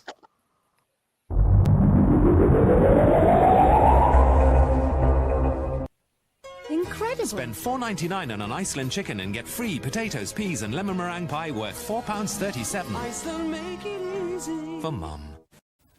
My name is Martin. Hello, Martin. I have been to the edge. There's toppings at the edge. Loads of toppings piled really high on a thin, crisp base. And you know the best thing? There's no outer crust, just chunky, tangy toppings that go all the way. When I'm at the edge, I feel like I'm king of the world. I'm Mr. Invincible. Yeah! The Edge from Pizza Hut. Have you been to the edge? My Christmas by Alison. I got a lovely new dress, and Mummy loved me in it. And Nick got a super pullover with a puppy on it. And Grandpa played Jingle Bells again, just like last year. And Jason got a smashing present that made everybody laugh. And Daddy did a terrific magic show. And everybody had the most wonderful Christmas ever. And Mummy made the gravy. I thought you were cutting down this year. I have. Because it's 3 for 2 at Boots, I got the cheapest one free. Disco ball, Royal Jelly gift set, so this was free. Okay. All right. They've got mix and match on thousands of gifts, which means I could afford to get you something really special. Well, we'd agreed we were only buying token presents, didn't we?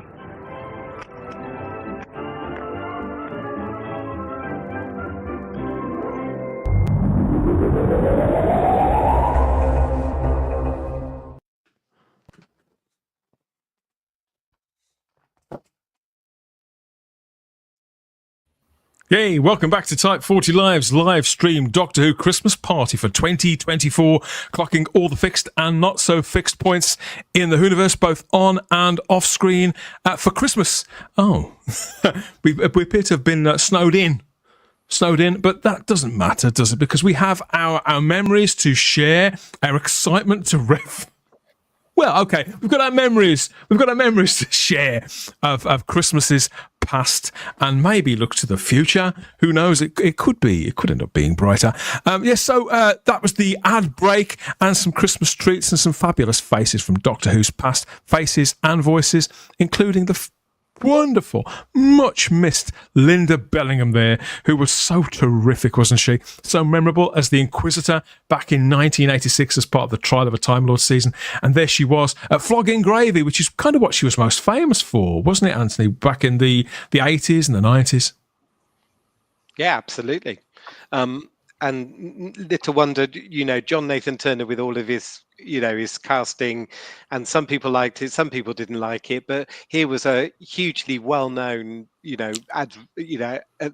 actress who happened to be in the Oxo commercials. Everybody knew who she was. I thought Trial of a Time Lord was a stellar year of guest stars. So yeah, she was very, very well known, Dan. Well, she's sort of wearing something that you'd expect to find, like one of those trees you see down the middle aisle at Lidl. So it reminds me of really a memorable turn from Linda, Charlotte. Oh yeah, and I think you needed a bit of her sort of grounding presence with all the craziness of the trial at times. I did like it though. I thought Colin Baker's performance was terrific in that. Yeah, I really did. A lot of people don't give him much credit, but in that one, he was really, really good. I found. But I don't know. It was an intense 14 weeks. It was. I think the blessing of it for Colin was that he could have a sit down. Yeah, a lot of it was going on. A lot like us, really, as we're still by the fireside here, sharing our memories about Doctor Who. Christmas is past, the specials, Doctor Who Christmas specials past, and maybe those gifts that we received when we got them that made our Christmases, that positively lit up our little faces. And this is all while we count down to Doctor Who's new Christmas special there on Christmas Day. So Shooty, the Doctor, is he's putting up the tinsel. He's coming around to decorate your tree and to make all sorts of a mess on your hearth there. So yes, so if the Doctor Who special is not exciting you, maybe the War Games in colour is, could be the Doctor Who prom is, or maybe you prefer Doctor Who Unleashed if you're one of the people who watch. I keep forgetting that Doctor Who Unleashed is still a thing, Jack. Have you ever seen any episodes of that? I've legit just remembered about it now. Yeah. I've completely, up until this point, I completely forgot Doctor Who Unleashed was a thing. Like, I watched it for the 60th anniversary stuff, and I think I watched it for Space Babies. And then after that, never bothered giving it the light of day, to be honest. They left it too late, didn't they, to sort of to bring back this brand of programming that was so popular back in the noughties, those sort of special shows. But yeah, so we're getting all of this over a 3 or 4 day period over Christmas, the War Games in colour, the Doctor Who prom, Doctor Who itself, and Doctor Who Unleashed, and we'll want your opinions about all of that. Of course we will. But yeah, obviously, Christmas, it's a time for family and for kids, I suppose. Yes, kids of all ages. But in all sincerity, when I think whatever age you are, when you leave childhood, technically, all those, you get a rush of memories, don't you, Charlotte? The Christmas, whether it was in front of the television or around the table eating a Christmas meal or out with friends, we get all these rushes of memories. And I think depending on the kind of person you are, you can sort of remember which year they were and tether that to some other part of that Christmas. Oh, that year was the Only Fools and Horses special, or that year was the Doctor Who Runaway Bride special. A good TV show can help you remember what you were doing which year, can't it? Well, yeah, because it's sort of like, I feel like with Britain, we have a certain way we do our Christmas specials, whether that's Doctor Who or just other shows. And it's like, it's just that only time of year where you will get that sort of programming. You don't get it any other time. And it just sort of makes you feel more Christmassy. It should, anyway. And it just sort of, I would say there's lots of good memories attached.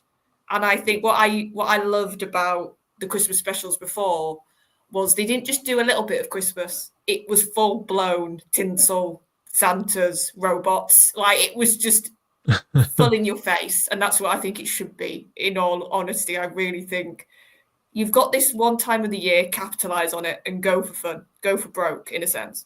Yeah. A hugely successful, very popular run of specials from 2005 all the way to 2017. They didn't miss a year, did they? And most of them were an hour. Some of them were longer. Yeah. Several of them topped the Christmas ratings back then. Doctor Who was a show that seemed to put everybody in a good mood, even if an episode had a kind of tragic underside to it. Something about this really did bring the nation together, Jack. Yeah, definitely, yeah. I mean, looking back at the Tennant and Smith ones, they were always like the highlight of family Christmas. And I'm trying to think of more tragic ones, like what was the name of the first Matt Smith one? Was it? What was it called? A Christmas Carol, I think it was. Yeah, that was his first one. Yeah, that's it. Like that one, when you think about it, it's kind of like a really sad love story, but it still holds up like very, very, very well. Bittersweet, isn't it? Christmas, yeah.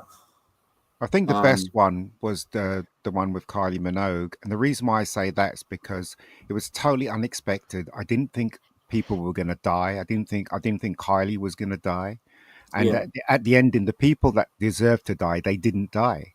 Do you know what I mean? Especially that twat that was, and it was, you know the one I mean. It was really, businessman. It was really bittersweet, wasn't it? I mean, I knew what it was copying. Was obviously copying Poseidon Adventure, but it was really good. The ending with the guy, and he found out he was a millionaire, and told him to stay out of history and all that stuff. And because Ian, the Runaway Bride's got that, hasn't it? It slightly unpeels the character of the Doctor. We see that darker side to him, and he's a little bit at odds with Donna at the end of that.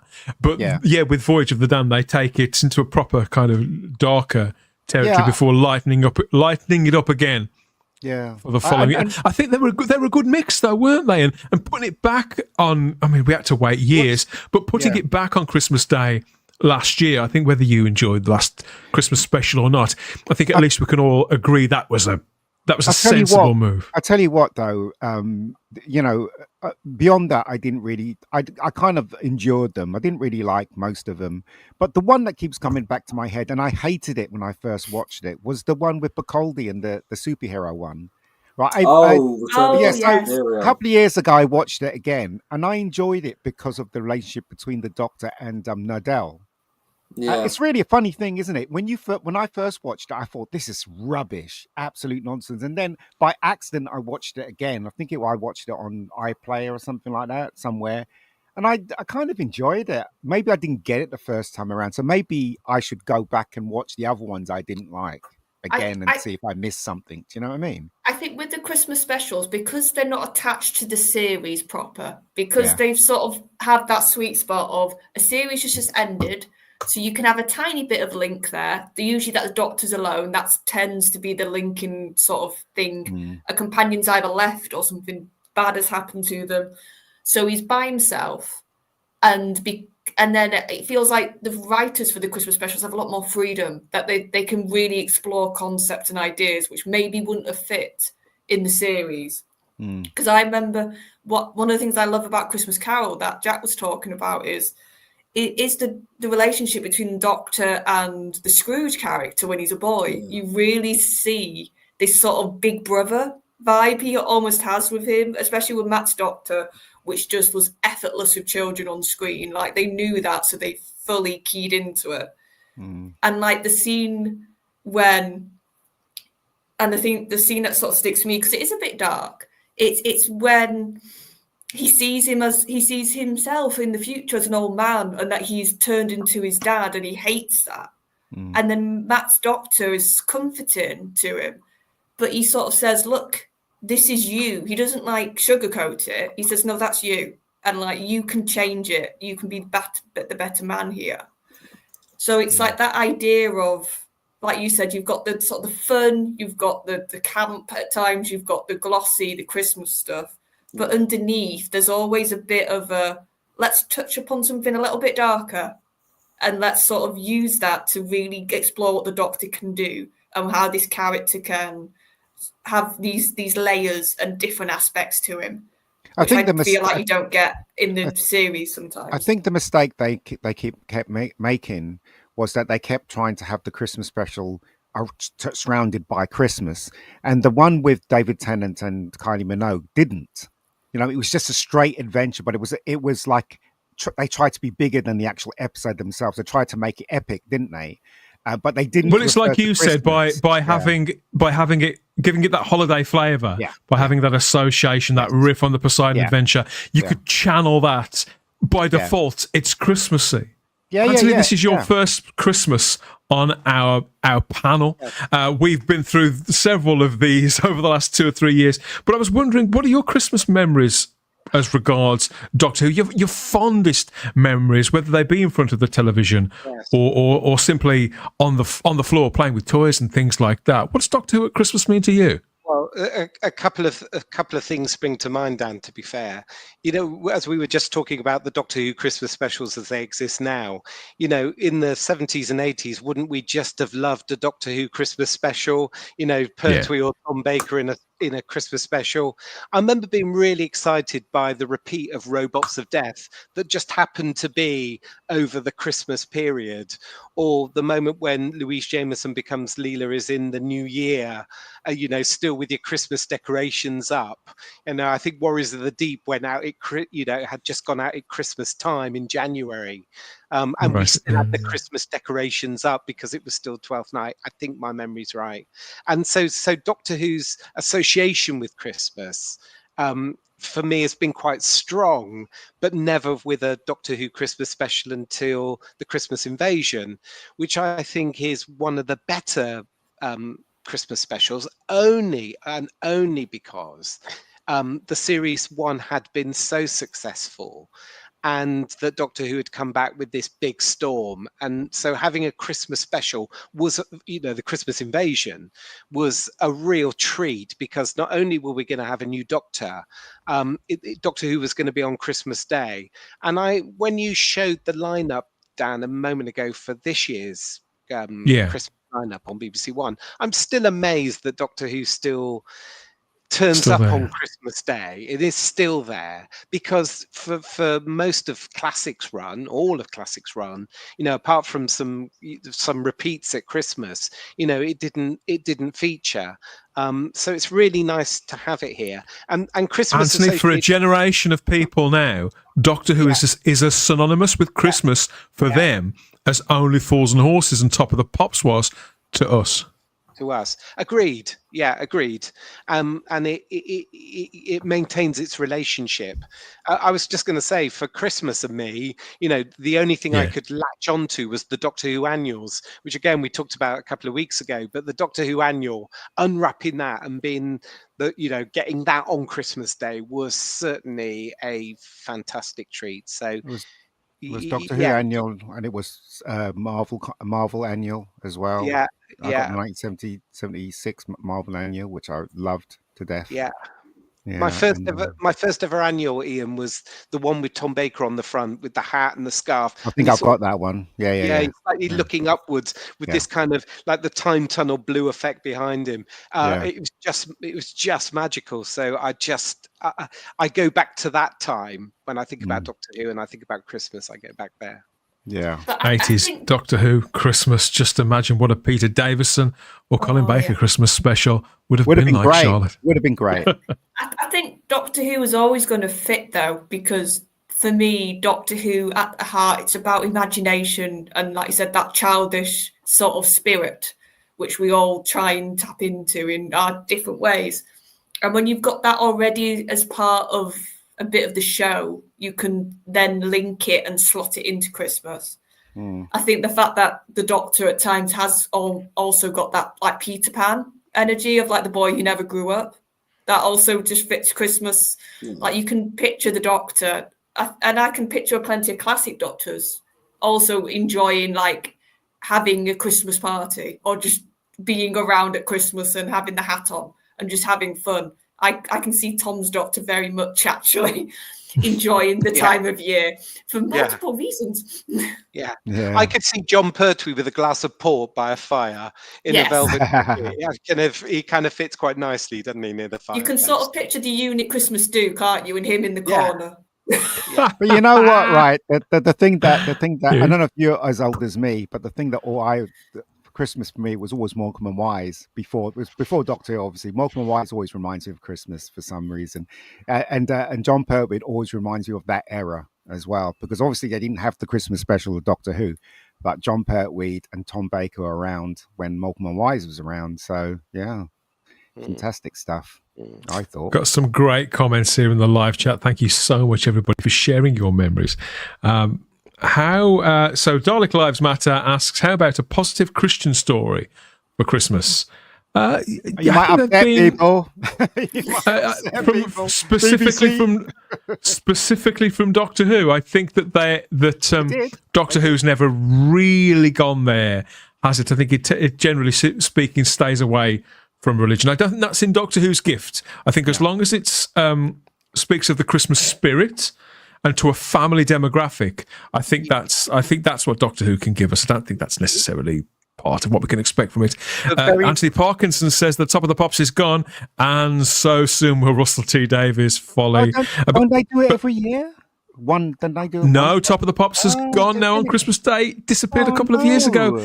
Lee Smith agrees with you, Anthony. The Dalek Annual and the War of the Daleks board game, Christmas 1976. Have some of that. I remember that. I've still got that. Wow. Yeah, a friend of mine had got that board game, and I was so jealous, Anthony, because I'd never seen it. Never mind, owned it, and then one day. And there were two other Tom Baker games for either the subsequent Christmas. So I think War of the Daleks was Christmas 76. And then there were two other Tom Baker board games. And it was one with the TARDIS on the front, and it didn't sell very well. So the next year, I think they put a Tom Baker sticker over the front of the box to make people more That'll shift it. Yeah, that'll get rid of it. So the TARDIS, I've got both, but the TARDIS one is a little bit subdued, and then there's suddenly a Tom Baker sticker with him with a pose stuck on the front to try and sell it the second year. Fabulous. Yeah. Sally Wagonblatt says, pity Christopher Eccleston never did a Doctor Who Christmas episode. If he was still going to leave after one series, he could have been in the Christmas Invasion episode and regenerated in that. Well, they didn't know when they put together series 1 of Doctor Who, they didn't know that it was going to be a hit. They didn't know that it was going to succeed, and so they did take the opportunity because they thought it could be their one and only chance. And so Mark Gatiss' episode, The Unquiet Dead, if you remember, is set at Christmas, and although it's not exactly full of Christmas flavour, I think there is an uplifting message that comes with that, which kind of speaks to the Christmas spirit. I don't know if that counts. So, Sally, does that sweeten it a little bit for you? I don't know. Stephen Braddock's fondest memories of Doctor Who were watching the omnibuses that you were talking about, Anthony, Sea Devils, Green Death, Genesis of the Daleks, and playing that same board game. So lots of people have these memories. And Ian Scales says, I made a book on Lulu of all the Doctor Who Christmas comic stories. Receiving it just before Christmas is a joy. There are some cracking Christmas comics. This is the kind of thing that only Doctor Who fans do. Create. If they're not actually making the Doctor Who gifts that you want, Jack, then hit Lulu, create your own book, and then gift it to yourself, like Ian Scales has done. Fair play. Can't knock the creativity. Creativity and ingenuity from the Doctor Who fan base. Doctor Who Weetabix cards reminds us. Were they anything to do with Christmas? No. Don't get me started on those, Lee Smith. I could do 3 hours on Doctor Who Weetabix cards. I used to have loads of them. I used to have a ton of them. Goodness. One of them, yeah. Domgo says the one with Catherine Jenkins was the best. He's talking about the Christmas Carol episode again. I didn't like that one. Seems very popular. I don't like it as much as the others, but it's a very popular episode. I mean, the Rabbi from Another Planet was raving about it earlier on YouTube. Everything though. He does rave about a lot of things. Yeah. I watched the Widow Wardrobe one with my best friend and his son a few years back. The son loved it, and I saw it through his eyes, says Ian Scales. There is that kind of vicarious quality. I mean, when the 2000s stuff was on, my children were very, very young, or my first batch of children were very young. And so I did get to experience it through them, and I think I'd have loved it anyway, but it definitely added something to it. Yeah, it really did. I agree, Super John, says TARDIS Travels. Don't know what he's agreeing with, but we agree. We all agree. And Stephen Braddock says, my favourite Christmas specials were A Christmas Carol again, you see, The Christmas Invasion and The Snowmen. Look, hand up for The Snowmen. I like that one. I do. Yeah, that's pretty good. It's a all high. right. You It's get all the best right. Clara in that. You get Yes, Victorian, Victoria which Clara was- so they should have kept. Yeah. Okay. I quite like the Runaway Bride as well. I thought that was a good one. Do you know what the best thing about Runaway Bride, and it was the first time you ever saw it, was the TARDIS floating and you had to jump from the taxi. That was, I never thought I'd see that in Doctor Who. Yeah. I was like, what? Yeah. They did it? Do you know what I mean? I was like, they did it. And I was like, wow, that's terrific. Yeah, You know what I and mean? Tate's acting. I think they needed a comedy actress for that scene. Like, if it was a normal actress, it would have just gone flat. But her doing the whole miming and that it's Santa sort of stuff. It's like, yeah. I mean, But Christmas- as a kid, you always, imagine the TARDIS would be floating, you know what I mean? Like floating across something or whatever. And for me, that was the first time I ever saw that. It was very exciting, that sequence, I thought. I don't know what you guys thought, but I thought it was very exciting. Yeah, it was very cool. I mean, to be fair, looking back, that probably might be the darkest Christmas special because the Doctor drowns the Rachnos babies. Yeah, but he had a good reason to. He had a good reason. Let's face it. And they do just casually reference a murder of the boss, don't they? You just see the legs. Yeah. It's like, if you think about that too much, you go, that's actually quite disturbing. Merry Christmas, Babette Bombshell, watching in the live chat on YouTube, says, I think the seasons have become too short to have annual stories set on Christmas as specials. If the seasons were longer, they wouldn't feel so forced. I can't agree with that for several reasons. I think it's fine to say that now. We've only had one season of 8 episodes. I think it was fine with the 10s. They could get away with it. I think it was fine with... I don't really see that as a problem. I think when we were at a point where there was no season in between Christmas specials, I think you've probably got a point there, but I respectfully disagree. Got a comment here from, Chris, have you got to put me in a bad mood? Question to the panel. Do you prefer Jodie's New Year specials or Shooty's first Christmas special? Charlotte? Shooty, because I can watch him. With Jodie, I physically want to turn the TV off like 95% of the time. So I will take Shooty any day. Jodie Whittaker was absolutely horrendous in the role of the Doctor. Her episodes were not only bereft of that kind of doctorness that the series needs, but bloody boring as well. I think that people are forgetting how boring those episodes were, and for that reason alone, everything around her was boring. She was shit. Everything around her was boring. So Chris, Shooty's special was a country mile better, in my opinion. And I wasn't really that big on Church on Ruby Road. I thought it was better than average, but streets ahead of anything Whittaker was doing. Particularly banging out on New Year was a total non-event for me. Anthony, how did you find that, it being on New Year, and did you rate any of those Whittaker specials? I can barely remember any of them, to tell you the truth. I can barely remember them either, Dan. It's right. So the problem one, it's on New Year's Day, so it's not on Christmas Day anymore. So that was a problem. Problem two, Jodie Whittaker was the Doctor in them, so that was also a big problem. Series point 3 is that the stories themselves were pretty boring and not memorable. All the Dalek stories, all of those Dalek stories just merge into one. That evolution of the Daleks, where I think it was called, where they were just going round and round in a circle, just doing the same thing over and over again. Boring. You got a flaccid narrative. You got a flailing star. I've never rewatched any of them.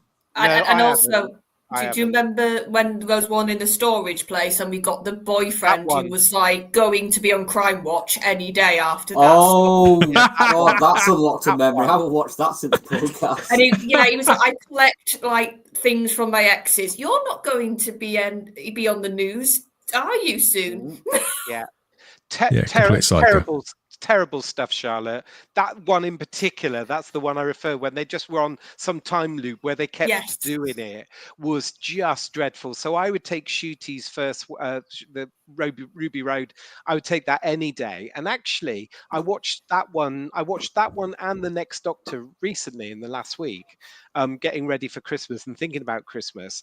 And I watched Church on Ruby Road, and I kind of thought to myself, what went wrong? afterwards? Why was it not as good as that afterwards? Because actually I thought after the 60 specials, I thought the 60 specials were good. I thought they were great. I And like then those. Christmas comes along and it's okay. It's not great, but it's okay. And then we just do a nosedive. And I mean, the don't good thing quite about that know. Christmas special last year, it did have some Christmas goblins in, didn't it? It did. They got those. Yeah. Yeah. Anthony is great at this podcast, says George Duffield. Another fan there, Anthony. Put him on the Christmas card list there, if he's not already. Well, to be fair, I was just talking about Church on Ruby Road, so it wasn't the greatest of episodes. But hey, yeah, thanks very much for the comment. Let's hope for what's his name? Yes, so Sutek gets some redemption for Christmas. In his, I think he's mad. I think he's angry. Yes, the people. Oh no! See, Chris, you've had to kick the hornet's nest. Yes. Comments about Jodie Whittaker. Oh, I'm going to leave because Jodie puts me in a bad mood. I have to say. Crimpling Doubloons though says, despite its obvious faults, I enjoyed the Jodie one with the Daleks in the warehouse. It would have been better with anybody at sea. No idea what he's talking about. That was the worst one. That was the worst one, Crimpling. I'm sorry. The Jodie in the warehouse was the worst one. The Jodie and the warehouse. That's terrible. Yeah. Cheer me up, It's like an Sylvester. episode- Cheer me up. It's like an episode of Friends, isn't it? The one in the warehouse. Oh. with The one Jodie in the warehouse. Yeah. Dreadful. That's all you're going to get from us on that one, Chris. Back to Christmas, back to knitwear. Right, those two fighting over that. Why can't they be all friends? Be all friends. That's a bit more like it, is it? Yes, so keep the comments coming. Stay away from the Whittaker era if possible. When it comes to Christmas and gifting, though, Jack, I mean, Doctor Who fans, on one hand, we're easy to buy for. Yeah. Because, we like Doctor Who. There's lots of Doctor Who stuff around, 60 years worth of Doctor Who merchandise. But on the other hand, we've often got a lot of it, haven't we? Yeah. And we are quite particular because the people in our lives, our friends and family, they are inclined to just think, oh, that's got Doctor Who in it. They're bound to like it, right? So I've been gifted some terrible stinkers by people who think they're doing me a solid. And it's like, what am I going to do with this piece of shit? Yeah, I've had a couple of them. I remember, was it last Christmas or the Christmas before? Oh God! Speaking of the Whittaker era, it was discounted from when I went out shopping because I did see it in the shops after. Remember when they released that set with the Jadoon? I think it was Yaz and Ryan. I was gifted one of them for Christmas. And I just opened it and because I opened it from the corner, so I saw the Doctor Who logo. I was like, "Yes, let's go!" And then I saw it. I was like, The thought was there. Yeah, it was. Stephanie Barrett says, "How about throwing it back to Jack, Dan? We haven't heard about his input in a while." I just have. Yeah. I got for Christmas. I got a T-shirt with the last was it the David Tennant Doctor? One he's in blue. Yeah, it the 60th, that one, and the Rose Girl, and so I gave it away. So there you go. It was just literally a T-shirt with both of them on it. So I thought, nah, I'll give that away. So there you go. There we are. Get some bad ones. It's the 60th anniversary, a whole year ago already. Just the other day was the first anniversary of the Giggle, and therefore we are now a whole year into the 15th Doctor's era. Time does fly, Jack, doesn't it? Time flies. Yeah, it certainly does. I've got a funny story really quickly. My brother, we were chatting a couple of nights ago, and he went, I saw a clip of the Doctor chuck a load of balls at somebody. And I went, yeah. He goes, was that real? I said, yes, that happened in an actual episode. And he goes, oh, I thought it was AI and somebody had created it online. I was like, no, that happened. He was like, oh, brilliant. I was like, yeah. Lee Smith says, my 7-year-old nephew offloaded his Doctor Who Christmas presents to me the other year. Stand in the blast radius and hope to receive gifts, Ian. but what was it though? That was the question. Yes. What were they? What were the presents there? Good question. Interesting to find out. Yeah. Good question. Yeah, members of the family who are very, very generous. That's what we need. Extended family. Yeah, this is like this lot. There's Matt Smith. Look, and the BBC family all the way back in 2012. Actually, look, there's quite a few of these that have been forced out of their jobs now. There's Greg Wallace. There's Gary Lineker. Well, Gary Lineker's still getting paid, isn't he? So he sort of, yeah. There's Karen Gillan, Matt Smith there towards the left. So there's people who haven't been in the newspapers recently. And what's his name from Doctor Who as well? John Bishop. John Bishop. Towards the front, yeah. Oh, God. Here we go again. At one time mooted Doctor Who behind John Bishop there. Anthony, there's Shane Ritchie. Just think of what we could have won. Is it? Oh, yeah, right. Yeah, okay. And Lee Mack, who was also in Doctor Who.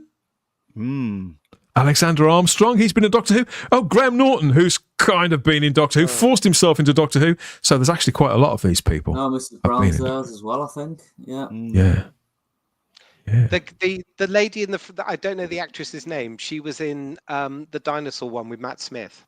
Dinosaurs on the spaceship. Wasn't she Nefertiti? Was she? Have I just made that up? That actress there in that black jumper. I need help from the chat. That lady in that black jumper was in a. That's Sinitra Sarkar from No Angels and Casualty. Yeah. It's a different girl who played Nefertiti, I think. Oh, okay. But that girl has done a Doctor Who, hasn't she? That girl that was in No Angels. I don't know. I don't know. I mean, obviously, what's her name? Jo Joyner was in No Angels, and so was the other one. No, she was in Torchwood, wasn't she? So 3 of the No Angels were in Doctor Who, but I'm not sure if she was. I won't sleep tonight, Dan. I need the chat to Oh, she was. Yes, she was. Sinitra Sarkar, I haven't looked at the live chat yet, played a unit officer in an episode in the Whittaker era there. So, yes, you're right. When BBC used to be decent, isn't it? When BBC used to be decent. It's half right. Half a point. Yes, Fly Highland says you're talking about Indira in Daleks in a spaceship. Oh, and Philip Roy is in the live chat. Doctor Who himself says, yes, she was the captain of the Indian space crew. Oh, she wasn't a unit officer. She was an alien space. I can imagine her in uniform, which, to be fair, does work for me quite often. So I was sort of half right. Yes, he's been drinking, everybody. Half a point, Dan. What story was it? What story was it? Oh, God knows. We haven't got that far. To remember Jodie episode. We've just about managed to get around to the fact, mate, that she was actually in it. We can't expect miracles. Was it a Jodie episode then? That's the question.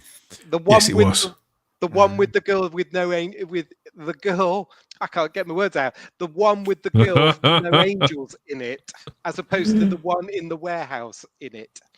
The Doctor Who experts at Type 40 Live, everybody. Yeah. Amazing. This is for you. From who? Doug. Doug who? That's right.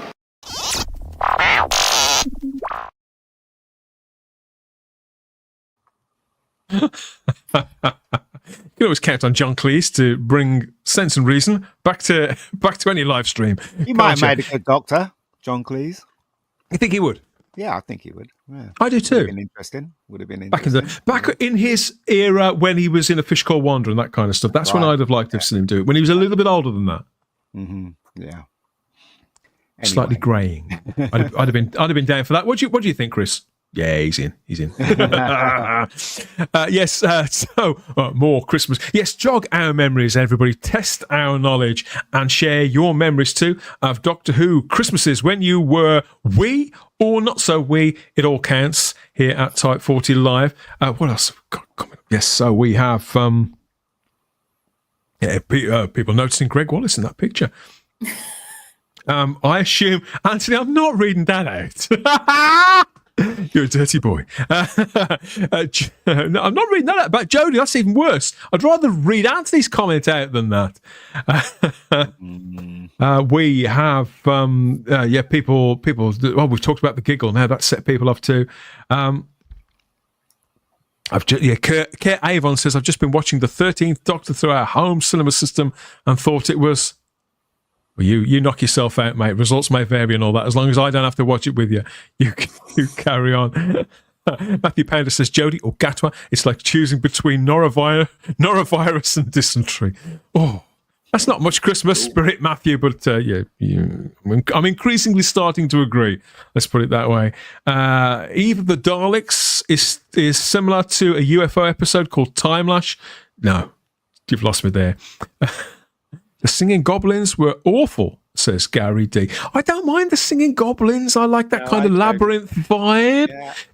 For me, Anthony, because what Ian was saying about Voyage of the Damned being channeling the Poseidon Adventure, it was fine for that special to tap into Labyrinth and movies like that.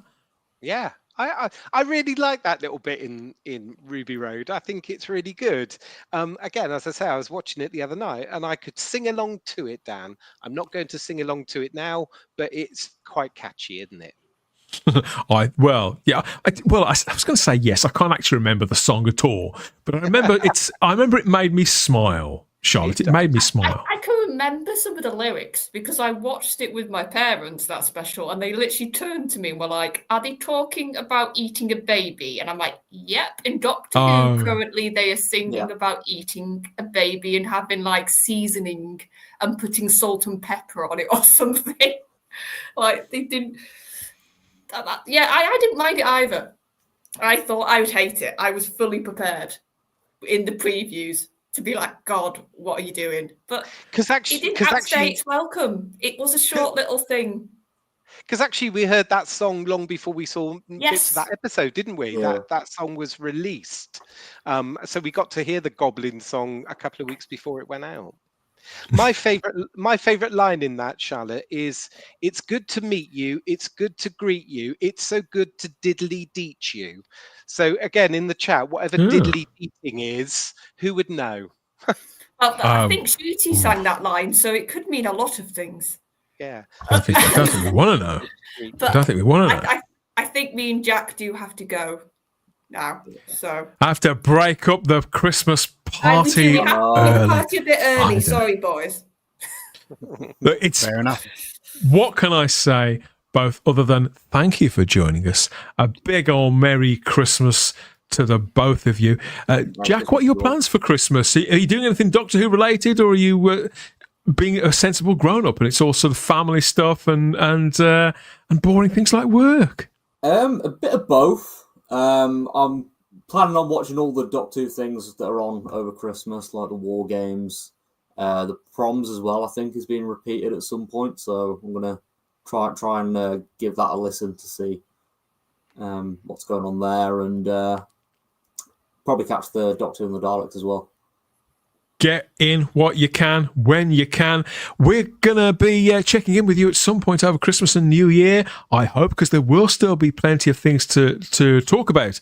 But for people who don't know, you're shooting for a major goal on YouTube right now, aren't you, on the Nerd Den channel? What are you aiming for, and for when, and how can people help? So, I'm currently trying to reach 7,000 subscribers by the end of the year, which is at the end of this month. And I've just reached 6,800, like just gone over that now. So if you want to help out and help me reach that goal, all you've got to do is find my YouTube channel, Nerd Den, click that subscribe button, and not only will you help that number go up, but if you want to keep up to date with some Doctor Who news and some random bits of trivia, you've got it over there. A fabulous little Christmas present for Jack there. Just subscribe to Nerd Den and show him that you care. There, Mark Christmas. Yeah, push him over the line there. Push him over the edge. And I know, Charlotte, we've got plans to talk, I know, over the next couple of weeks. But officially, this is the big Christmas party show. Thank you again for your company. I know you've got Christmas plans with friends and family, haven't you? So I hope you have a brilliant time. What are you looking forward to the most out of the Proms, the Christmas special, the War Games, and Unleashed? I think probably War Games, because I don't know what we're going to get with the actual Christmas special. So I think it's probably the more safer bet right now is the War Games for me. Well, I do hope that fortune smiles upon you, and you get the televisual Christmas presents that you so desire. And we'll be sure to reconnect with you at some point and see what you thought about it all. But thank see you. you guys soon, and enjoy all your Christmases. Ta-da. Good night, Good night. Charlotte. Merry Christmas. Good night, Jack. Christmas, Thank you everyone. both. Bye-bye. Bye-bye, mate. Merry Christmas. And then there were three. So good job we've got these Christmas legends, isn't it, to help light the way there. There's Tom Baker on the far left next to Wilfred Mott, alias Bernard Cribbins, believe it or not. And there's lots of other TV icons. Morecambe and Wise, Lewis Collins from The Professionals, Russ Abbott's there, so's Kenny Everett, Ted Rogers from 321, lots of fit girls from the 70s like Tessa Wyatt, next to Richard O'Sullivan, her screen husband. Is that Jill Gascoigne at the top? I know that's Gordon Jackson as well. My God, they're all here, Anthony. Check it out. When TV was great. I found TV was great at that moment in time. Anyway. Imagine if you'd been walking along the street then when they were just about to take that photograph. Wouldn't that have been amazing? Yeah. Where was it, though? What street was that? Where is it? You could probably find out by searching a few landmarks and going back through Google Earth. That's a bloody big dog behind the walking the road. That's as big as one of those cars. Seeing all these faces together, I don't know, it just conjures up so many images from television of the time. And Tom Baker next to Bernard Cribbins. Bernard Cribbins, who was in the running, wasn't he, to be the Fourth Doctor? Yeah. And also Kenny Everett as well is there, isn't it? Is that Kenny Everett? Kenny's in there too, squeezed in between Sally James and the late Barry Humphries. Oh my God, Sally James, jeez. That's all I can say. Sally James. Tom Baker's doing a very good job there of being very aloof from that photograph as well, isn't he? He's not it's like he's been photoshopped in. It's like if you lolook at the look on his face, it's like he's just stepped in something. It's like, really? Do I really have to do this? I think what happened was that because it's like he's thrown snow in the air. Maybe it just caught him. Yeah, because there's only snow where he is. So maybe they just caught him when he put his hand down and they took the picture. So I don't know. So, but it just looks weird that way. It does look like that. He's doing a good job of looking aloof with his snow. Yeah. It's a good picture, though. It's a good picture. Fly Highland says Cribbins said he told them he was in the army and could fight. And they said, oh, no, the Doctor never fights. And then the first thing he saw the Fourth Doctor do on screen was hit someone. Yeah, they changed the remit on him, didn't they? Babette Bombshell, Mrs. Barry Humphries, don't we all? Barry was a class act. And we've got lots of nights to Charlotte and Jack, and thank you to both of them for their company throughout the year. Type 40 Live would be unimaginable without them. Is that Spit the Dog at the back? Asks Philip Roy. It might be. I can't see you. Hold on. Oh, he's taking the slash, of course. I see. You fooled me. But Is that Jill Gascoigne or JNT? Asks Anthony Parkins. It's amazing how many people have left our planet, basically, put it that way. From Lewis Collins to, Ted Rogers to Morecambe and Wise. It's no. Yeah, I didn't put this up to make everybody sad. But of course they are. There's a lot of TV icons there that are no longer with us from our childhoods. Gordon Fabulous Jackson. Christmas memories. Yeah. Who's that guy with the hat, though, underneath? You took the picture away. Who's the guy with the hat? Dan, do you know? The guy in the hat, that's Barry Humphries. Oh, is Otherwise known as Dame Edna Everage. Oh, of course it is. I didn't recognise his face. Now and I can see his face. Wow. Russ Abbott's there as well. Bloody hell. Jack picking up some Christmas subscribers. Yeah, Jack is a fabulous YouTuber, and a big Merry Christmas from us to him. What else is in the live chat? More talk of baby eating goblins. That's people are still struggling with that after a year. But hey, it's maybe rewatch it again. I'm thinking about rewatching some specials actually over the Christmas period. Anthony, various different specials from throughout the history of Doctor Who, and actually going right the way back through time as well, and taking in a reconstruction of the very first one from Christmas 1965 with William Arnold. What a shame that doesn't exist. What a shame. That would be, there's a lot of curiosity around that episode, isn't there? You know, Even to now. have that, to be able to watch that. That's such a shame that doesn't exist. I mean, it's pretty wacky, isn't it? You know, Hollywood, you know, police stations, you know, it's pretty Pretty out out there. there. But I'd love to see that one. I Yeah. feel as though that one's, you know, you hope that somewhere they're all out there somewhere, but I just feel that one in particular is kind of Nigeria. good. Yeah, it's gone for good. I just feel. But it's crazy, right? They just went over it. They were like, "Oh yeah, well that's been screened. You know, we'll stick that and go over it with something else." It's like, what are you talking about? But there you go. I don't think that one even made it to the archive, did it? I think they scrubbed it even before it got there, didn't it? Yeah. Well, we say that, but I know someone. If there's one person out there who has the power and a sprinkling of Christmas magic to bring it back, I'm not talking about Santa. Hello, my name is Ian Levine, and I'm proud that you're listening and watching the Doctor Who Type 40 podcast here on YouTube.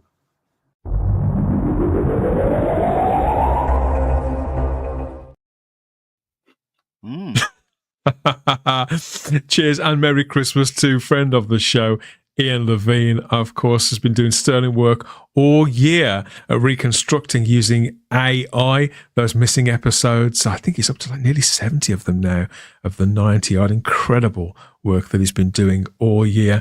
Thank you, everybody, for all your comments and all your memories there in the live chat about the specials and the celebrities. Crimpling to Blue, and he's still trying to get over us flashing Sally James in his general direction.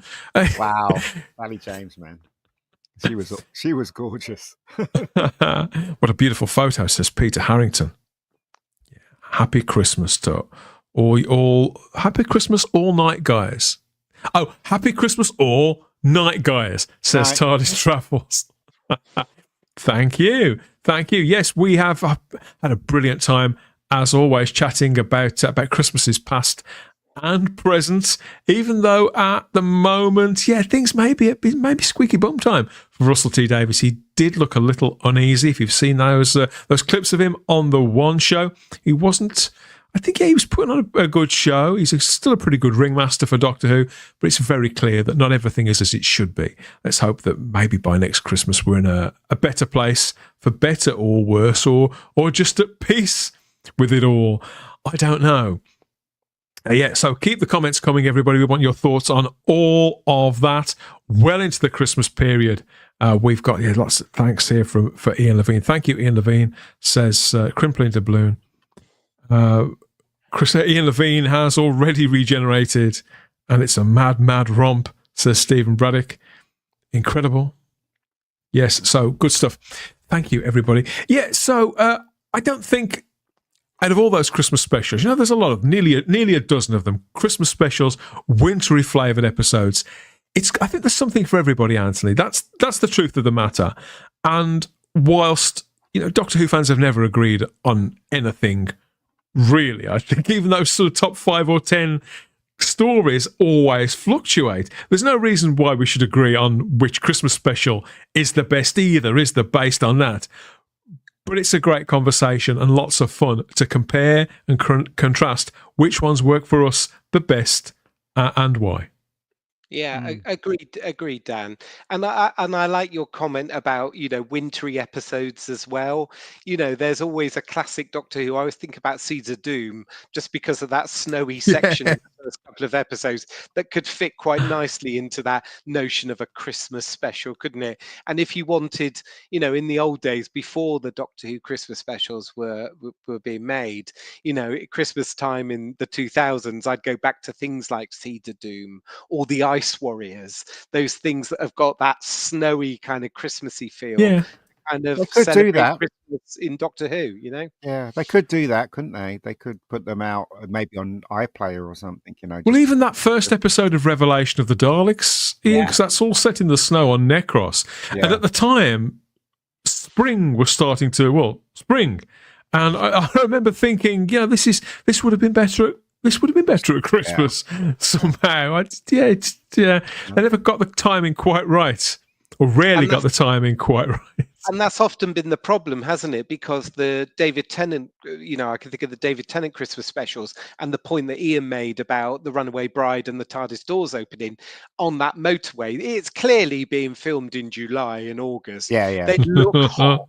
The motorway looks hot. There are leaves on the trees, aren't there? So it's always been a bit of a problem, hasn't it? Filming and then showing, because you make it so many months in advance. Well, they've got the same problem as Hallmark, haven't they? When Hallmark made their Christmas films, they all shoot in the summer, don't they? So you always have that problem anyway. So, but I did enjoy the majority of the Christmas specials. Again, I always had problems with them, but again, I would say the best Christmas special in my opinion. And I can't do it. I called it Village of the Damned. What is it called again? Sorry, Voyage of the Damned. Voyage of the Damned. Yeah, Voyage of the Damned. I think that's the best one in my opinion out of all of them so far, because they know they're going to make more, aren't they? So I think this one is the best. Again, because it doesn't really speak of Christmas. And it's all about, and it's really kind of dark as well. I find it very unique compared to the rest of them, in my opinion. But that's just my opinion, of course. Yeah. So there you go. The Heavenly Hosts, the angels, are a really good nod to the Vought robots in Robots of Death. Yes, they are. Yeah, which is never gonna go down badly, is it? With us. So let us know which of the specials was your favourite back then in the past. What do you think would make the ultimate Doctor Who Christmas special? What haven't they done? A few years ago, a complete numpty who was running the bloody show suggested that there was no more ideas for Doctor Who Christmas specials. We know otherwise. Let us know some of yours there in the comments section, because there's always, I think that as long as there is sort of a Doctor Who fan base, there's never going to be a shortage of ideas for any of that. That really didn't seem good enough. What went wrong? Huh? Oh, no, it wasn't us. It was the inline transmitter, actually. These machines don't go wrong. In particular, a constant flow of effective information must utilise and be functionally interwoven with all the hardware. So this is the latest and most sophisticated in the world? Well, this is it. The BBC are the first people to actually have it. Based on integral subsystem considerations, the characterisation of specific criteria requires considerable systems analysis to anticipate the fourth-generation equipment. Does it have a Cumdorium base as well? Oh no, this crystal-controlled binary time-based corrector, which microprocessor controls the actual transport machinery so that it actually stops any flashes from reaching the output. Does it have a multi-dependent anthrax modulator, retarding diphthong differential with inveterate omniaxial enveloper and overhang paracetamol agnostic flanger? Even a sports panic button. That sounds infallible. Well, that's right. It's the best machine the BBC have. And it's the most reliable but expensive and sophisticated machinery in the technological world. Bollocks!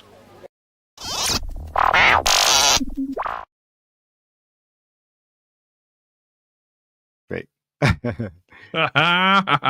Yes, fear not, everybody asking, what, no pictures? Of course, we're rounding things off with a last look at the view screen, our regular eye down your temporal chimney in search of the prettiest pictures from out there in the Whoniverse. Maybe they'll have a seasonal slant.